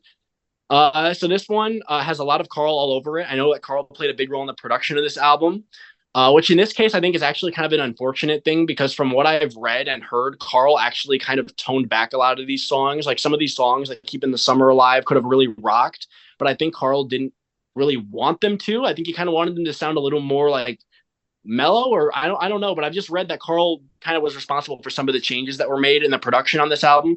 I know Bruce played a role as well. But in terms of the songs, Keeping the Summer Alive, I think that this song really rocks live, but I think this album version is kind of lackluster. I do think like when Carl sings like that, when it's ice cream weather, get the gang back together. I do really like that, and I think it sounds great live. But like I said, the studio version, it's kind of just meh. Um, Living with a Heartache, it's a nice vocal from Carl. I should mention that this song and Keeping the Summer Alive were both co-written with Randy Bachman of Bachman Turner Overdrive. This song's okay, but it's nothing too special. Oh Darlin' has a nice lead vocal from Carl. I think it's a nice ballad, probably one of my favorite tracks on the album. And then Endless Harmony, of course. Carl comes in towards the end with that God Bless America part. I actually think, again, I think he sounds really good. It's just a very cheesy lyric. It's kind of the band leading into that patriotism side, which, it's kind of cringy. But I think Carl sounds great on it, though. So, I mean, I don't really have a problem with it, but that's my thoughts on Carl's contributions to keep it in the song. Crazy about that either. Yeah. Yeah. Yeah, I'll be the counter and say that Endless Harmony is one of my, that for sure, top 10. And usually when I make my list, top 5 Beach Boys songs. Dude, I like it. I get it, but holy shit. There's a few things I like about it. I love the chords. And like I'm just a sucker for like the like nostalgic lyrics. Like but I take it just like how we talked about Winds of Change recently. Yeah. Like when you take it in context of the story, and it's like more powerful. But really it's the ending section, the B section, whatever you want to call it, where Carl takes over vocally. To me, that's some of the most beautiful music I've ever heard, and particularly the harmonies that close out the record are just on par with like Pet Sounds harmonies, just so gorgeous. That last chord, all the notes are so like close together. That would be so hard to sing. Yeah. Yeah, it's like a really sophisticated like jazz chords the whole time. Yeah. And really crazy voicings, and it really shows like Bruce was the like a classically trained musician, and that really comes through on that song with the way it's written. Yeah. But anyway, it's really Carl's delivery that like seals the deal for me on that song. And like I'm not oblivious to the lyrics being kind of cheesy, but I think you can say that about like 90% of Beach Boys songs. And so like I just love them all for what they are. And I think moreover, I love this entire album, and I think that like Carl really shines as this album sort of sees him like maturing as an artist and sort of getting ready for his solo career. You can sort of start to see that develop in these songs. I think it's a good instrumental. It is a pretty instrumental. Nate, just to make it clear, I do enjoy the song. Like I do like it. I just think that line is a bit cheesy, but like overall, I do really like the song. And I think that like that last note, like that falsetto that Bruce hits at the end is really haunting, especially knowing that like this was kind of their last officially released song before Dennis passed too. It kind of makes it move, right. Like it's called Endless Harmony, but like, Dennis had passed only a few years later. So but I do like the song. It's honestly top 2 or 3 on the album for me. I come back to it. So and I love the title track too. I think the title track is like one of the greatest executions of making a like adult perspective, or more, at least more like grown up version of like a very typical Beach Boys type song. Yeah. And yeah, like the final mix like lets it down a little bit, but every time they performed it live, it was great. Yeah. Carl with the ice cream weather, all the girls all look better. I love how he sings that. Yeah. This was the same year the 4th of July started. Carl was like the star of the show at those 1980 4th of July. Yeah. Yeah, I love his version of Darlin' there, and Dennis kills it on the drums on that version. I love that. Oh God. Yeah, it's so good. Dennis is like just murdering the drums in a good way. He's killing it. And I love that middle section where it slows down of Keeping the Summer Alive, like Carl with like the be with the one you love in the summertime. It's such a good vocal, So moving on. In 81, Carl left the band. No. We gotta talk about Carl solo stuff first. We do. Oh, come on. Get there. It'll be fast, don't worry. So 81, Carl decided to leave the group. Because I don't think he liked the direction they were going in. He brought Billy Hinchy along with him. I know Billy Hinchy was in the band and working on the records. He connected with Myrna Smith. Mm-hmm. I believe she was a backing. I think she was a backing singer for Elvis, right? If I'm not Yeah, mistaken. Sweet Yeah. Inspirations. Yeah. Yep, and she wrote the lyrics on most of Carl's debut album, and to put it bluntly, it's pretty dull for me. Yeah. At least it's very middle of the road. I think the only song that really, really stood out to me on the first one was "Heaven." I think is a really pretty song, and I know Carl would eventually start performing that when he joined the group again. That's a really pretty song. That's about it, honestly. The rest Yeah. of it was very middle of the road. I just didn't really do much. Like it's not a bad listen, but it's not really a memorable listen. Yeah. It's like I background. like Hold Me quite a lot. I think of that as Marcella Part 2, basically. That one's solid Like too. the guitars really remind me of Marcella, and It has like a it slide guitar. Yeah. yeah. So I really dig that song, and I like the video of there's I Yeah. think Carl performed that on American Bandstand or Yep. one of those shows. Yep. And kind of tore it up. Yeah. So I think like I said about his earlier works is a lot of Carl's R&B like leanings. I think would come out on this album, and more so than his second solo album. Yeah. I think he transitioned from kind of the R&B influence stuff to like AC, especially with what you Yeah. see on his final album that we'll get into. But Yeah. he's sort of in between those lanes on this album. What kind of surprises me with the solo albums from Carl is that, like, I know, like, he had said, like, he wanted to break away from the band for a bit because he was frustrated with the direction. Like, he didn't like that, like, they were starting to do, like, these, like, Vegas shows where, like, you know, they were doing the same set lists every night. And, you know, it just started to kind of feel like a chore almost, I think, performing. And the band wasn't rehearsing either. So he just felt like, you know, the band was not going in a good direction. And he kind of wanted to do his own thing, which is why it surprises me that like the solo albums he did put out, they feel so like safe, like in terms of like musically, like they're inoffensive. Like they're not like you said, they're not a horrible listen, but it's just like you would think when you think of some of the progressive stuff that Carl was doing in the 70s, like the Trader and stuff like that, you know, you would think like there'd be some stuff like that, at least some songs like that on these albums. But when you listen to them, they're all kind of just like middle of the road kind of rock R&B tracks that again, they're not bad. They're just kind of there. Lyrically, they're not much either. They're very like generic lyrics. I will say Heaven is a really beautiful track. I agree with you, Matt, on that. That's clearly the highlight for me. It's nice that Carl started performing that as a tribute to Dennis too, after Dennis passed. I think that's really nice. Hurry Love is a nice song, I think, as well, because it has a very nice, like, kind of like slide guitar part. Kind of reminds me of George Harrison a little, but it goes on too long. And I think that's an issue with quite a few of these songs. They do kind of drag on a bit. There's also that song, The Grammy. I don't know if that's on this album or the next one, but It's on this one. Yeah. that's an interesting one too.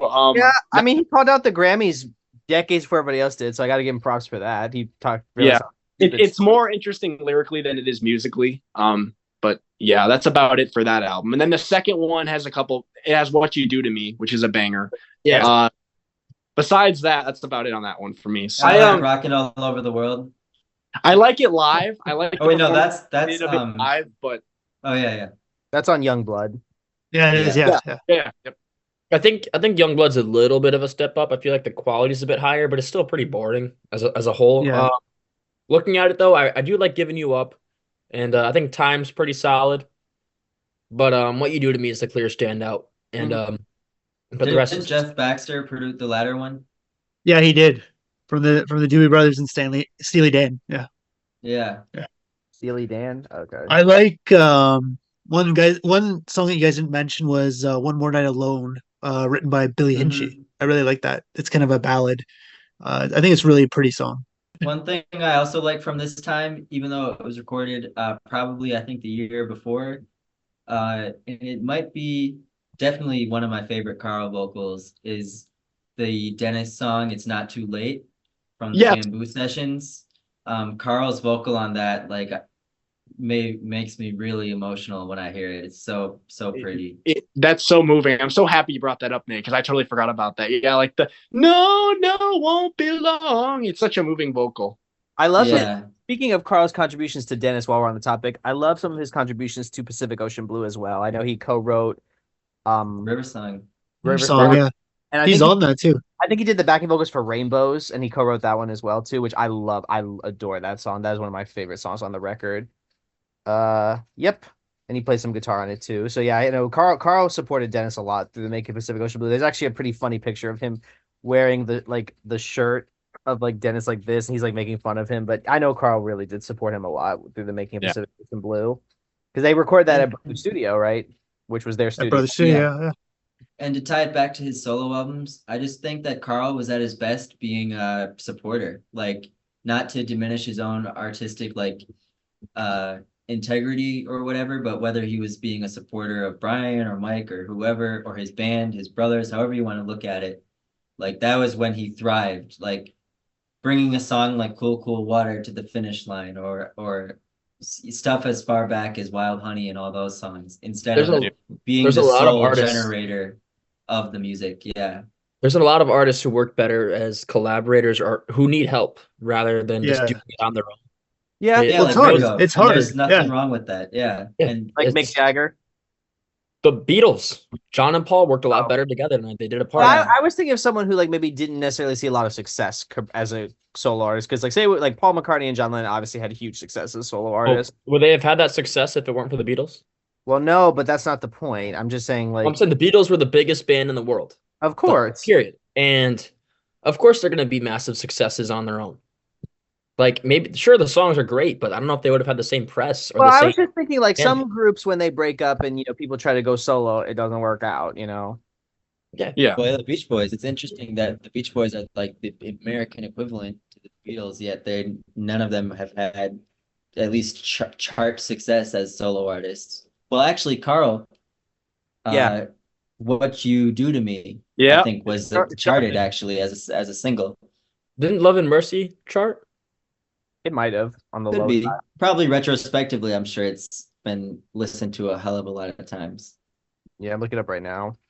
So it comes from this. I think Heaven went like top 20 on adult contemporary. No, this did Pretty not chart. solid. Love and Mercy did not chart. I'm shocked. I feel like even back then it was a pretty good, like pretty well received song. I think Well, I, it was. I recall hearing that when Carl watched the 4th of July special in 1981 is basically when he realized he needed to go back and take the lead again. Yeah. And so, Jesus. Was that- and so, Queen Mary. yep. Which That is a was fun pretty show, bad. but you can just tell that they were unrehearsed compared to their previous standards. And so, Yeah. for better or worse, Carl, I think he like did what he needed to do and expressed like what he was trying to do with his solo albums, and then came back to the Beach Boys to sort of when he Yep. came back is sort of when they started their comeback with Riley's favorite album. It's not a favorite. What's up? One This of your- definitely one of number your 10, favorites. I think. 10 favorites. Top 10. Riley, do you want to get into the Beach Boys? Fuck yeah, dude. Yeah, so after Dennis passed, it was kind of unsure where the Beach Boys were gonna go. A lot of bands do kind of quit after they lose a pretty integral member. The Who came damn near close to doing it. I know Led Zeppelin did. And I imagine that if the Beatles reunited or somebody passed, they probably would have quit too. Stones didn't quit. Well, yeah, but the Stones, there's obviously exceptions to the rule. I feel like, but the Beach Boys kind of came back in '84, and I feel like Carl was a big part of that. That he wanted them to keep going, just as like a legacy kind of thing. But this time they wanted to really shake things up. They brought in Steve Levine, who was pretty much the hot new producer at the time with Culture Club, and they came up with this Beach Boys '85 or the self-titled. For me, this one is a pretty big step up in quality from the last. I feel like this is when they try to go all out and all new. This one's kind of gets labeled as like a nostalgia trip or something by a lot of fans. That's complete bullshit. I feel like this more than any other album in the past 15 years of their career, bar Love You, is them trying to be the most new that they possibly could. And I think of it as their new wave album. it is the new wave album. Yeah. I think I got shit on like on our first episode for that. It's so new wave. Maybe it's not Yeah, through like and through. Elvis Costello Talking Heads new wave where it's like dark and gloomy and like introspective and shit, but it's new wave pop. And for an album was one of the first to be recorded digitally, it sounds so damn good. It's like I have so many thoughts on this album, and I'll save it for our eventual episode. But for me, the things that make this album so great for me it is Carl and his songs and Carl and his vocal deliveries. I really like Get You Back. I think it's an awesome song. But my favorite songs on here are Maybe I Don't Know, It's Getting Late. I think Where I Belong is pretty good. But Carl's vocals throughout, like this is a very Carl heavy vocal album. Mhm. I really love all of his vocal deliveries. Maybe I Don't Know was a fucking banger. It's Getting Late rocks. What's the one I wanted to mention? I Do Love You, the Stevie Wonder song. Carl fucking Passing kills Friend it. is a good one. Passing Friend is not my favorite. And then Carl, and part of the reason why I like She Believes in Love Again, actually the reason why I like She Believes in Love Again is because of Carl's vocal delivery. Otherwise, I'd put it with the rest of the Bruce shit. Um, but when it gets to the She Believes in Love Again, that part rips. Goes to show that if Bruce's songs had different vocalists for me, I probably would like him a lot more. Yeah, this was definitely Carl. I think this is Carl's album more than any other one. Yeah, I would agree with that. It is definitely kind of a bit of a breath of fresh air coming after the last one. Yeah, I'll be honest, I'm not crazy about Carl's songs on here. I don't think they're bad, but they haven't really clicked with me. I will say It's Getting Late. It's starting to grow on me a bit. I do think that the melody's really good on that. Like the I've been waiting for this moment, the second I laid eyes on you. I think that's a really good part. Maybe I don't know. It doesn't really do much for me, and neither does Where I Belong. I've seen people really rave about those songs, especially Where I Belong. It doesn't do too much for me. I do really like Carl's vocal on I Do Love You, though. I think it's a really great soulful vocal. You can definitely tell it's a Stevie Wonder song listening to it, but Carl really does it justice. I think it's a really great song, and a lot of it's because of Carl's lead on that. So And Ringo's on this album too. on California Calling, yeah. I really love Passing Friend, and I think people give it a bad rap because of the maybe even false connection they make to assuming or to the fact that Dennis had just passed. But if you listen to the song, I don't think it sounds like it's about a friend that passed away. I think they're just using that as a way to say a friend that's like in and out of your life that's not reliable. But I really love the song Passing Friend. I think the arrangement is super cool. Knowing that it's written by Boy George is kind of fun and different. But it's really Carl's vocal that sells it for me. And yeah, I love Where I Belong too. I think Where I Belong is very reminiscent of Pet Sounds. Just with the kind of like layered keyboards and sort of timpani style drums. I really like that. And yeah, I think this was, if I'm not mistaken, Carl's last outing as a songwriter for the Beach Boys was Yep. was After this, 85. it was Terry and Mike pretty much. Yeah, right. And after this, there would be, I don't think, any more new Carl songs on a Beach Boy album, like the ones There that was he the wrote. So it's there interesting was for that. I don't know if he has a writing credit on Don't Fight the Sea. Um, but I know that was like Well, that originated 70s, right? Yeah, that one's credited to Al and Terry Jacks. Terry But Jacks, really? Carl did a yeah. We didn't talk about Seasons in the Sun. I didn't know Oh yeah, Terry. that's a Carl vocal. Oh my gosh. Justin, what do you think of 85? Or just generally like with the Carl stuff on it?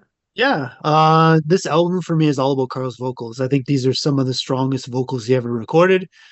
And as we see, like his vocals just got better with time. He honestly, I know around this time he was taking voice lessons, and it really shows how he was able to kind of manage his voice and manipulate his voice to create different emotions at this time.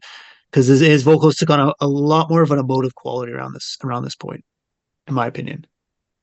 Yeah, I feel like he's really maximizing his potential as they went on with his vocals. I will say that as much as I love Keeping the Summer Alive and 15 Big Ones and Love You, that all of a sudden on 85, the Beach Boys sound like the Beach Boys again, like vocally, and they sound the closest they ever sounded really to their 60s sound vocally, just the tightness and the air and the clean sound of the vocals, particularly the harmonies, really. And that's largely Carl.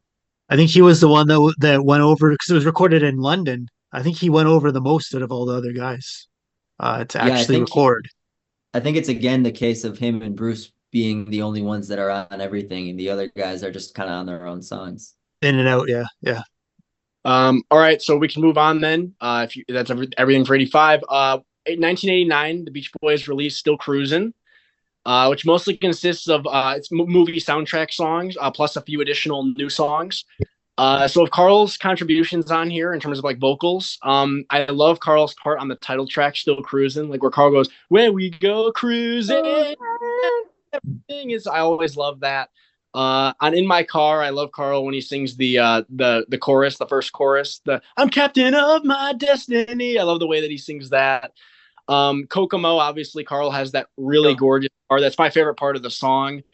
And then and then "Make It Big." Carl's chorus is so freaking good. I absolutely love that too. So, see your name spelled right up on the bright lights.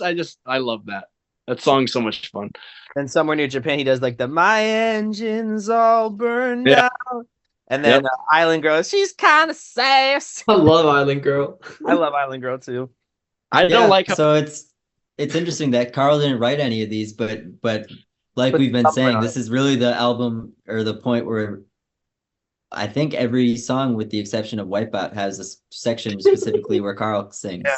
He wanted nothing to do with Wipeout. He wasn't even in the music video for Wipeout. That's how much he hated Wipeout. Well, I'll say one thing about Wipeout, especially as it relates to Carl, is I think the best part, first of all, it's about time that they released a version of Wipeout, because I think they were playing it all the way back in the beginning, in 61 and 62, like all the way back then. Yeah. I think what makes it cool that they recorded it is the fact that they played it on stage for those few years and that Carl played the lead. And so to hear Carl play Wipeout on guitar at the shows and on the videos of the shows is worth, I'd say, the song existing. Just to hear Carl play that's pretty damn cool. Because it's kind of one of the only times Carl kind of returned to his surf guitar or status, was playing that song on stage towards the end of his run. Here we go. Yeah, if the whole song was just the riff, I'd be fine with it. It would have been really cool on their. Now that we mention it, I've never thought about this before, but it is crazy that on their version of Wipeout that they didn't have Carl play like a solo in there, or even just play the actual guitar part. Like, you have one of the surf pioneers in your band, and a studio musician played the guitar. I don't think he was interested. Yeah. That was mainly just a Fat Boy song. Let's be honest. It's just them rapping. Yeah, it's barely even a Beach Boys song. It really isn't. I mean, they're a few of them are on it, right? On like the backing vocals. It's Brian mostly, yeah. Brian. It's all Brian. Yeah. Well, I think Mike is doing the It's Brian and Mike basically. Well, let me say this. I will give them props for being one of the first rock artists to collaborate with a hip-hop group. That is always nice, because some rock artists are very dismissive of hip-hop. I'm also not shocked that Jake doesn't like this at all, because from the conversations we've had, it doesn't sound like you're a big hip-hop guy to begin with. Not that this is particularly great hip-hop, I wouldn't say it is. Like, as far as it's like the worst you could get with hip-hop. It's really bad. As far as old school hip-hop goes, this is a far cry from like The Message by Grandmaster Flash and the Furious Five, which is a damn good song. I think you should give that a listen, Jake. I think you'd really like it. I've heard. No, that has appeal to it. That's fine. This is not. Yeah, no, I know. This is. I admit, like I'm a hip hop fan, and this is not great, but I will give them props for at least they did not have an issue with doing a song with a hip hop group. I will give them that, because some rock artists like Gene Simmons is a big asshole about hip hop, but he's an asshole about everything. So what else? Garcia. I think that it makes the Beach Boys kind of unique in that I feel like they're possibly the band that has done the most like genres of music, from the surf rock to the psychedelic to country and folk and even hip hop. Yeah, and electronic music and fun Steve Aoki remix. I would not disagree with that. I would not disagree with that. You make a good point, Nate. My dad recently, he had on the Good Vibrations channel on Sirius XM, since they have that going right now, and he told me when he got home one day, he was like, yeah, have you heard this like fun, like Steve Aoki or whatever his name is? I'm just like, yeah, I've heard it. And I'm like, it's dog shit. So All right. So next up, Problem Child. This is a banger. I love Carl's vocal on it. It's a cheesy ass song. I know it's cheesy and the stupid nya nya nya nyas that didn't need to be in there. But I do enjoy the music video. I think it's funny, like watching Carl like wear these shades, like like knowing he's in this absolutely ridiculous music video, but still trying to look professional. Yeah. I really enjoy the song. Honestly, it's a guilty pleasure of mine. Yeah, speaking of Carl, while we're on the topic of the wardrobe, he did do a very good job of trying to class up the joint with the blazers. He did. And the other thing that I love about that music video is the only one that doesn't get messed with is Carl. Like even the baby knew that you don't mess with freaking Carl. He's the best. Yeah.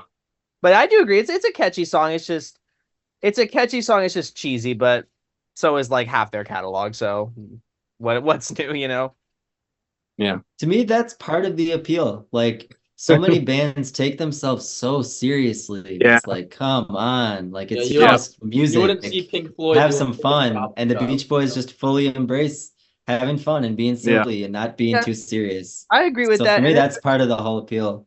there are certain people out there too that don't like when the lyrics are really bad, like it takes them out of the song, and they like the artists that take themselves too seriously, like Taylor Swift. I think she takes herself Yeah, too right.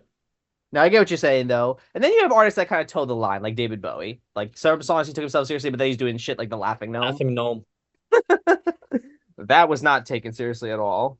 I think the frustration that fans have with the band doing some of this cheesier stuff, like in the 80s and stuff, is that like we can embrace it, but there's people that will be very judgmental of it and will basically view the Beach Boys as like a joke because it's like, oh, like they did Kokomo and all these early sticks and like all their music like is not sophisticated. And like that's frustrating because it's like they have really cheesy pop stuff, but they also have some really deep, meaningful and moving ballads and the whole period of music that remains undiscovered. So I think that's kind of like it's frustrating for people that like Kokomo overshadows a whole period of like really interesting music from them. Well, so yeah, it's about harmony, and like you see Mick Jagger, he's too chicken shit to get on stage and sing fun with the Beach Boys. It's about the endless harmony, right? And the ocean lovers.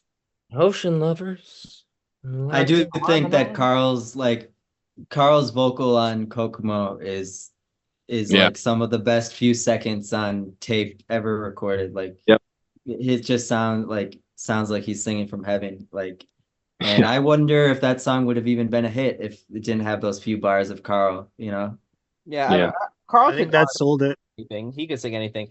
I would say the other problem too, in regards to the Beach Boys' reputation, is a lot of people just think they just sang that early 70s and 60s, and not that stuff isn't great. It's very great, but they don't realize that there's that whole like mid 60s to like mid 70s period where they were really trying to go out there, and I think that's a bit of a shame. They developed and matured like beyond that original sound. And yeah, for a lot of people, the band is basically the endless summer track list plus Kokomo. And it's like, and that's the thing. The Beatles did the same thing too. The Beatles, when they started out, let's be honest, were pretty much a boy band, just singing like love songs. But then they evolved. But everybody knows the whole Beatles catalog. Yep. People don't really know that for the Beach Boys, Yep. Yeah. So we talk about evolving, and now we get into Summer in Paradise. Yeah, Summer in Paradise. The vocals are great. It's just the material isn't the strongest. Well, with some exceptions. Well, I was gonna say the thing that I've realized, especially in the past few months doing this thing, it's musically, Summer in Paradise isn't bad. It's Thank you. Production absolutely murders it. Yeah, it's horrible. I agree. If you have, but more I guess because the 90s was bringing back a lot of the stripped back stuff. If you had a much more stripped back approach to this album, and kept the songs as is just change the production and don't do it on Pro Tools, it could have actually worked really well, I think.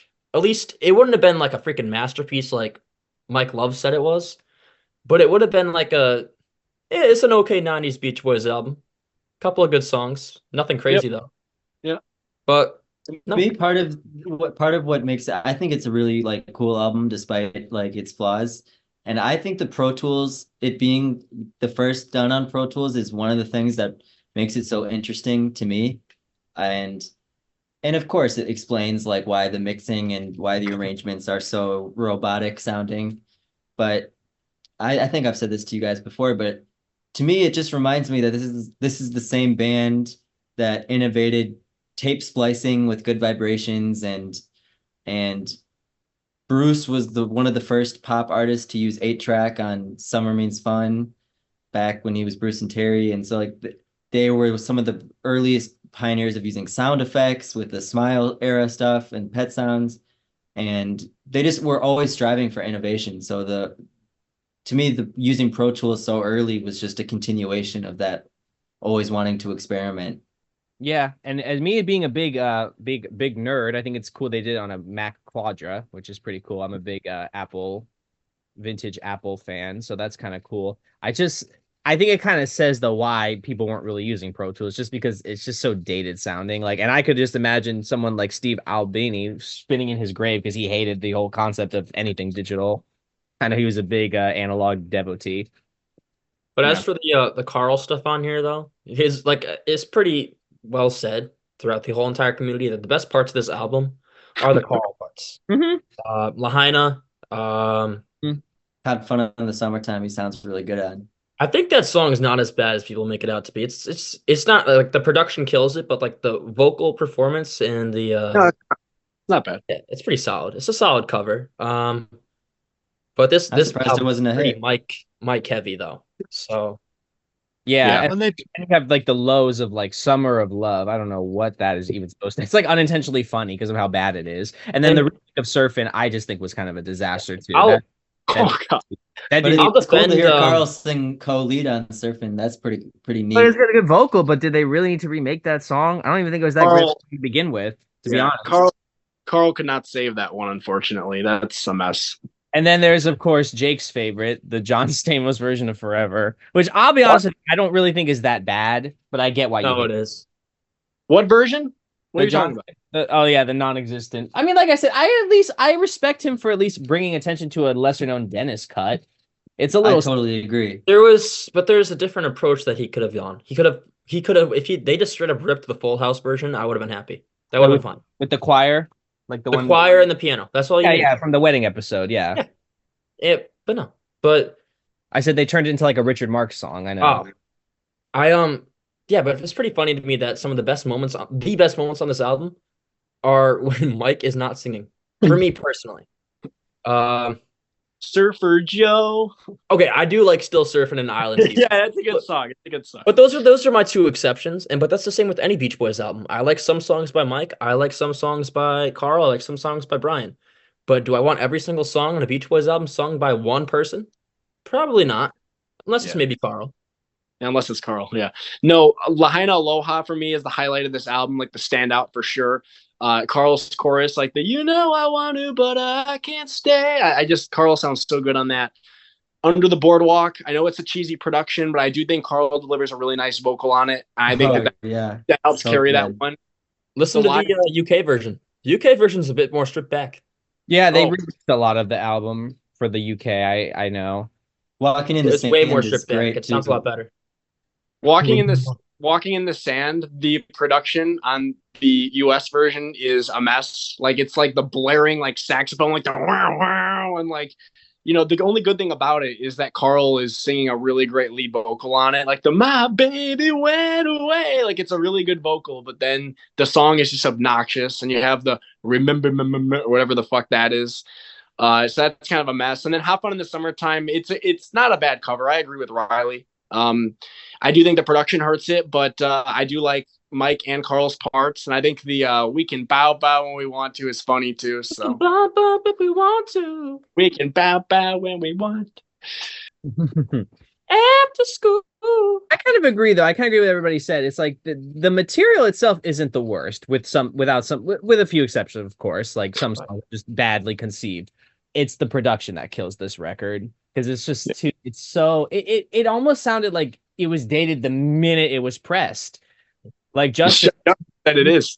you shared like how you guys bought it on cassette and played it in the car. I can only imagine your reaction listening to it in the car ride home.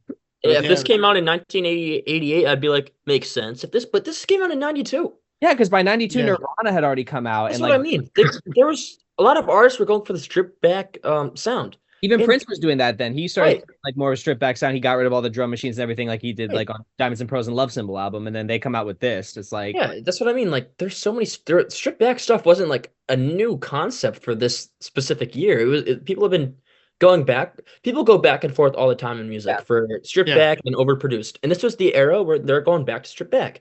And what did Mike Love want to do? Use freaking Pro Tools and put in. he was trying to compete with Michael Jackson. So Then why would you put it through a like anonymous distributor instead of like a big record company? because who the hell would listen to this and actually pay money to distribute it? Or if they had better production, maybe somebody would. I know I'm talking about the what actually got released, not like a Yeah. hypothetical. Yeah. I want a version of Lahaina Aloha where the drums don't sound like that. I'm sure you could just with AI now we could just strip out the vocals and somebody just does the backing track and just slap it back on. I would um, give that a go. That I would love to hear Yeah, that. that actually be interesting. And I then, believe it or not, I kind of started working on basically that, but well, you should Please do that. keep us trying updated to make on it. new backing tracks. Yeah. I would love to hear that, Nate. I would love to hear this album like recreated. That's what people did with Cut the Crap Out of the Clash, and it sounds way better. Yeah. Data. I'll say that for me, one of the highlights of the album, even though it's just a bar or two of music, but is Carl's cameo on the Forever.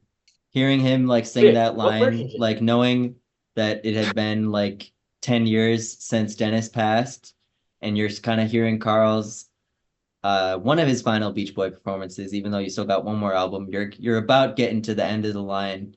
So hearing him sing like his brother's song, sort of with like pain in his voice or in his performance, is a really pretty moment, a really Pretty touching Singing moment. with John Stamos. Yeah, it is a bit of a trip. Oh, Stamos. So we want to move on to Stars and Stripes.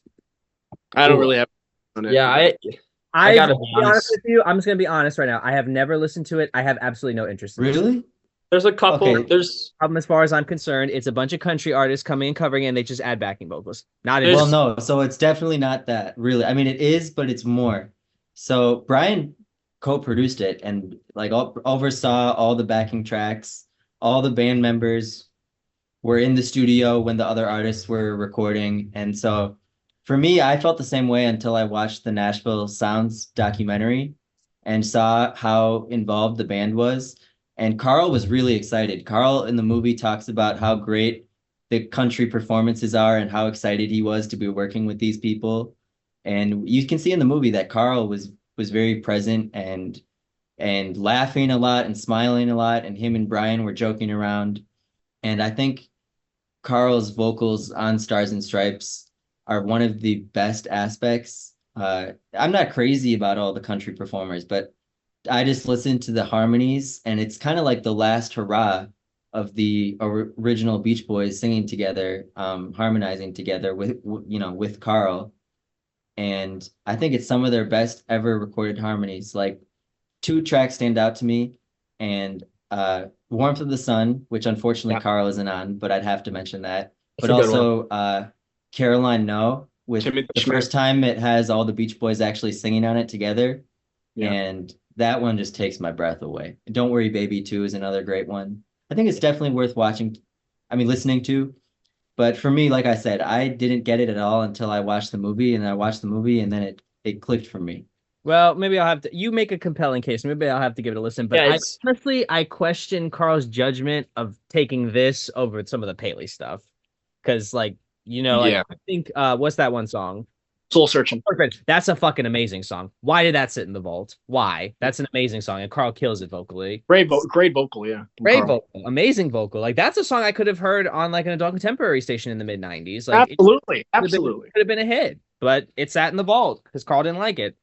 Yeah. I think it was Same another guy case turned of down Sunshine. I know that Carl and Brian were allegedly having some problems in the 90s, but Mhm. my perspective is more so that it was just Carl trying to be kind of like a protective big brother again, in the way that he sort of kept delaying Smile's release because he was worried that it would negatively affect Brian. That's always been my assumption as why they didn't pursue the reunion sessions and did the country album instead, is that he thought was maybe just thinking that was a little too much too soon for Brian, and it would just be a repeat of Brian's back all over again.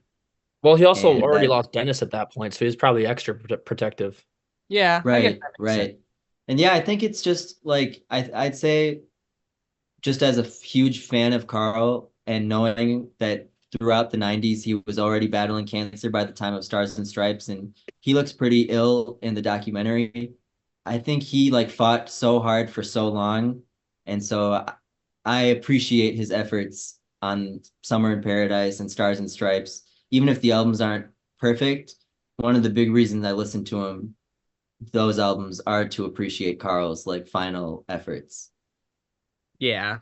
No, I get that. I get that. I'll have to give it a listen because like I just the whole honestly concept of the thing kind of turned me off. It's Like not as bad as you expect. It's not Grammy Awards Salute to the Beach Boys bad. It's pretty solid. It's more forgettable than good. But there are the Worth of the Sun version by Willie Nelson's really good though. That's definitely alone worth a listen.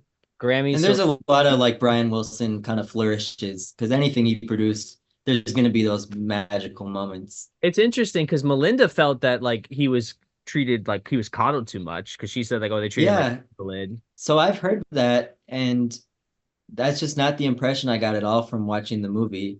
And she was the one that arranged for Thomas to come back for Imagination 2 years later. So I was always baffled by that statement. But then there's also Carl's really, I mean, his last outing as a songwriter.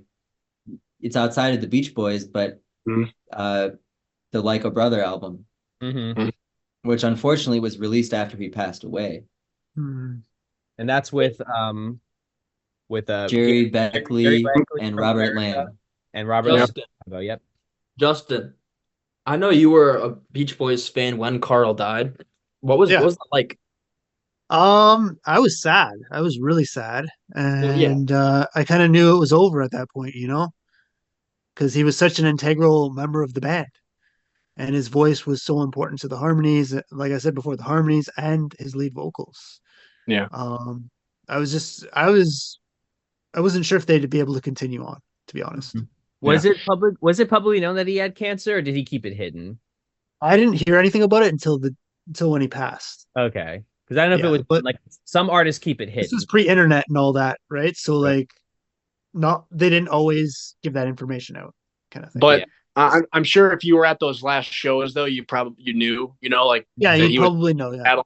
Thing, also, I think you said this before, Justin, but like it didn't really receive a lot of coverage when he passed, right? It was a couple of like quick news segments just saying, yeah, Carl Wilson passed. He was the guitarist from the Beach Boys, and that was kind of it, right? His brother, yeah, that was about it. Which is so sad. It's so sad that's because he was such an integral part of the band, and such an amazing human being too. And I just, he played such a huge role in the group. So it's a shame that was just brushed over like that, Well, and I said this before in the chat. The truth is when somebody dies, it usually just, as far as coverage is concerned, it depends on like how big they had an impact on popular culture. And for most people, they don't really know who Carl Wilson is. When Michael Jackson died, the whole news stopped, the internet crashed. When David Bowie died, like when Prince, like these figures die, they get all this coverage. Even like when Glenn Frey died, like I remember there was someone complaining, it's like, well, when Glenn Frey died, he died the same year as Prince and Bowie. Why didn't he get like a tenth of the coverage they did? Well, a lot of people never liked the Eagles, but Bowie and Prince, like for so many people, were like these groundbreaking artists. So of course they got all the coverage.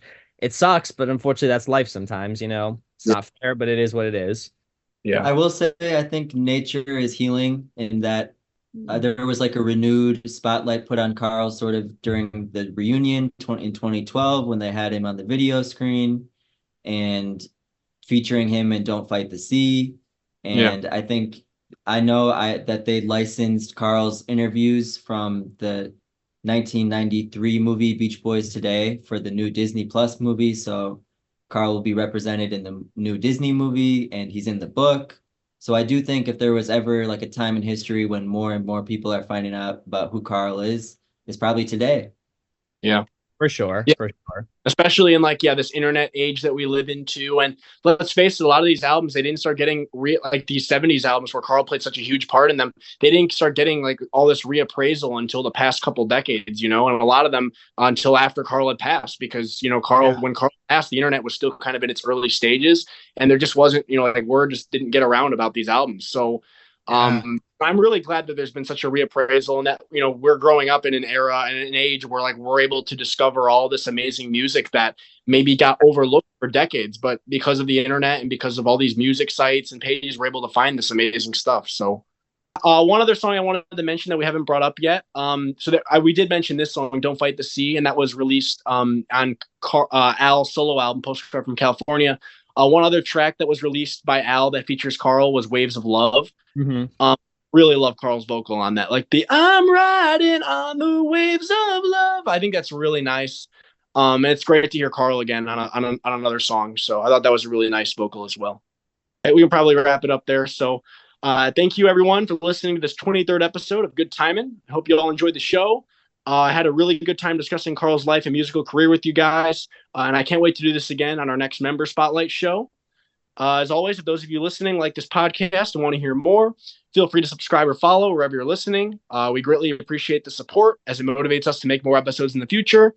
Also, as a reminder, the Good Timin' podcast is available on YouTube, Spotify, and Apple Podcasts. So there are plenty of different places to listen and keep up with the show. So thank you again, everyone, for listening, and we will see you all next time. Bye-bye.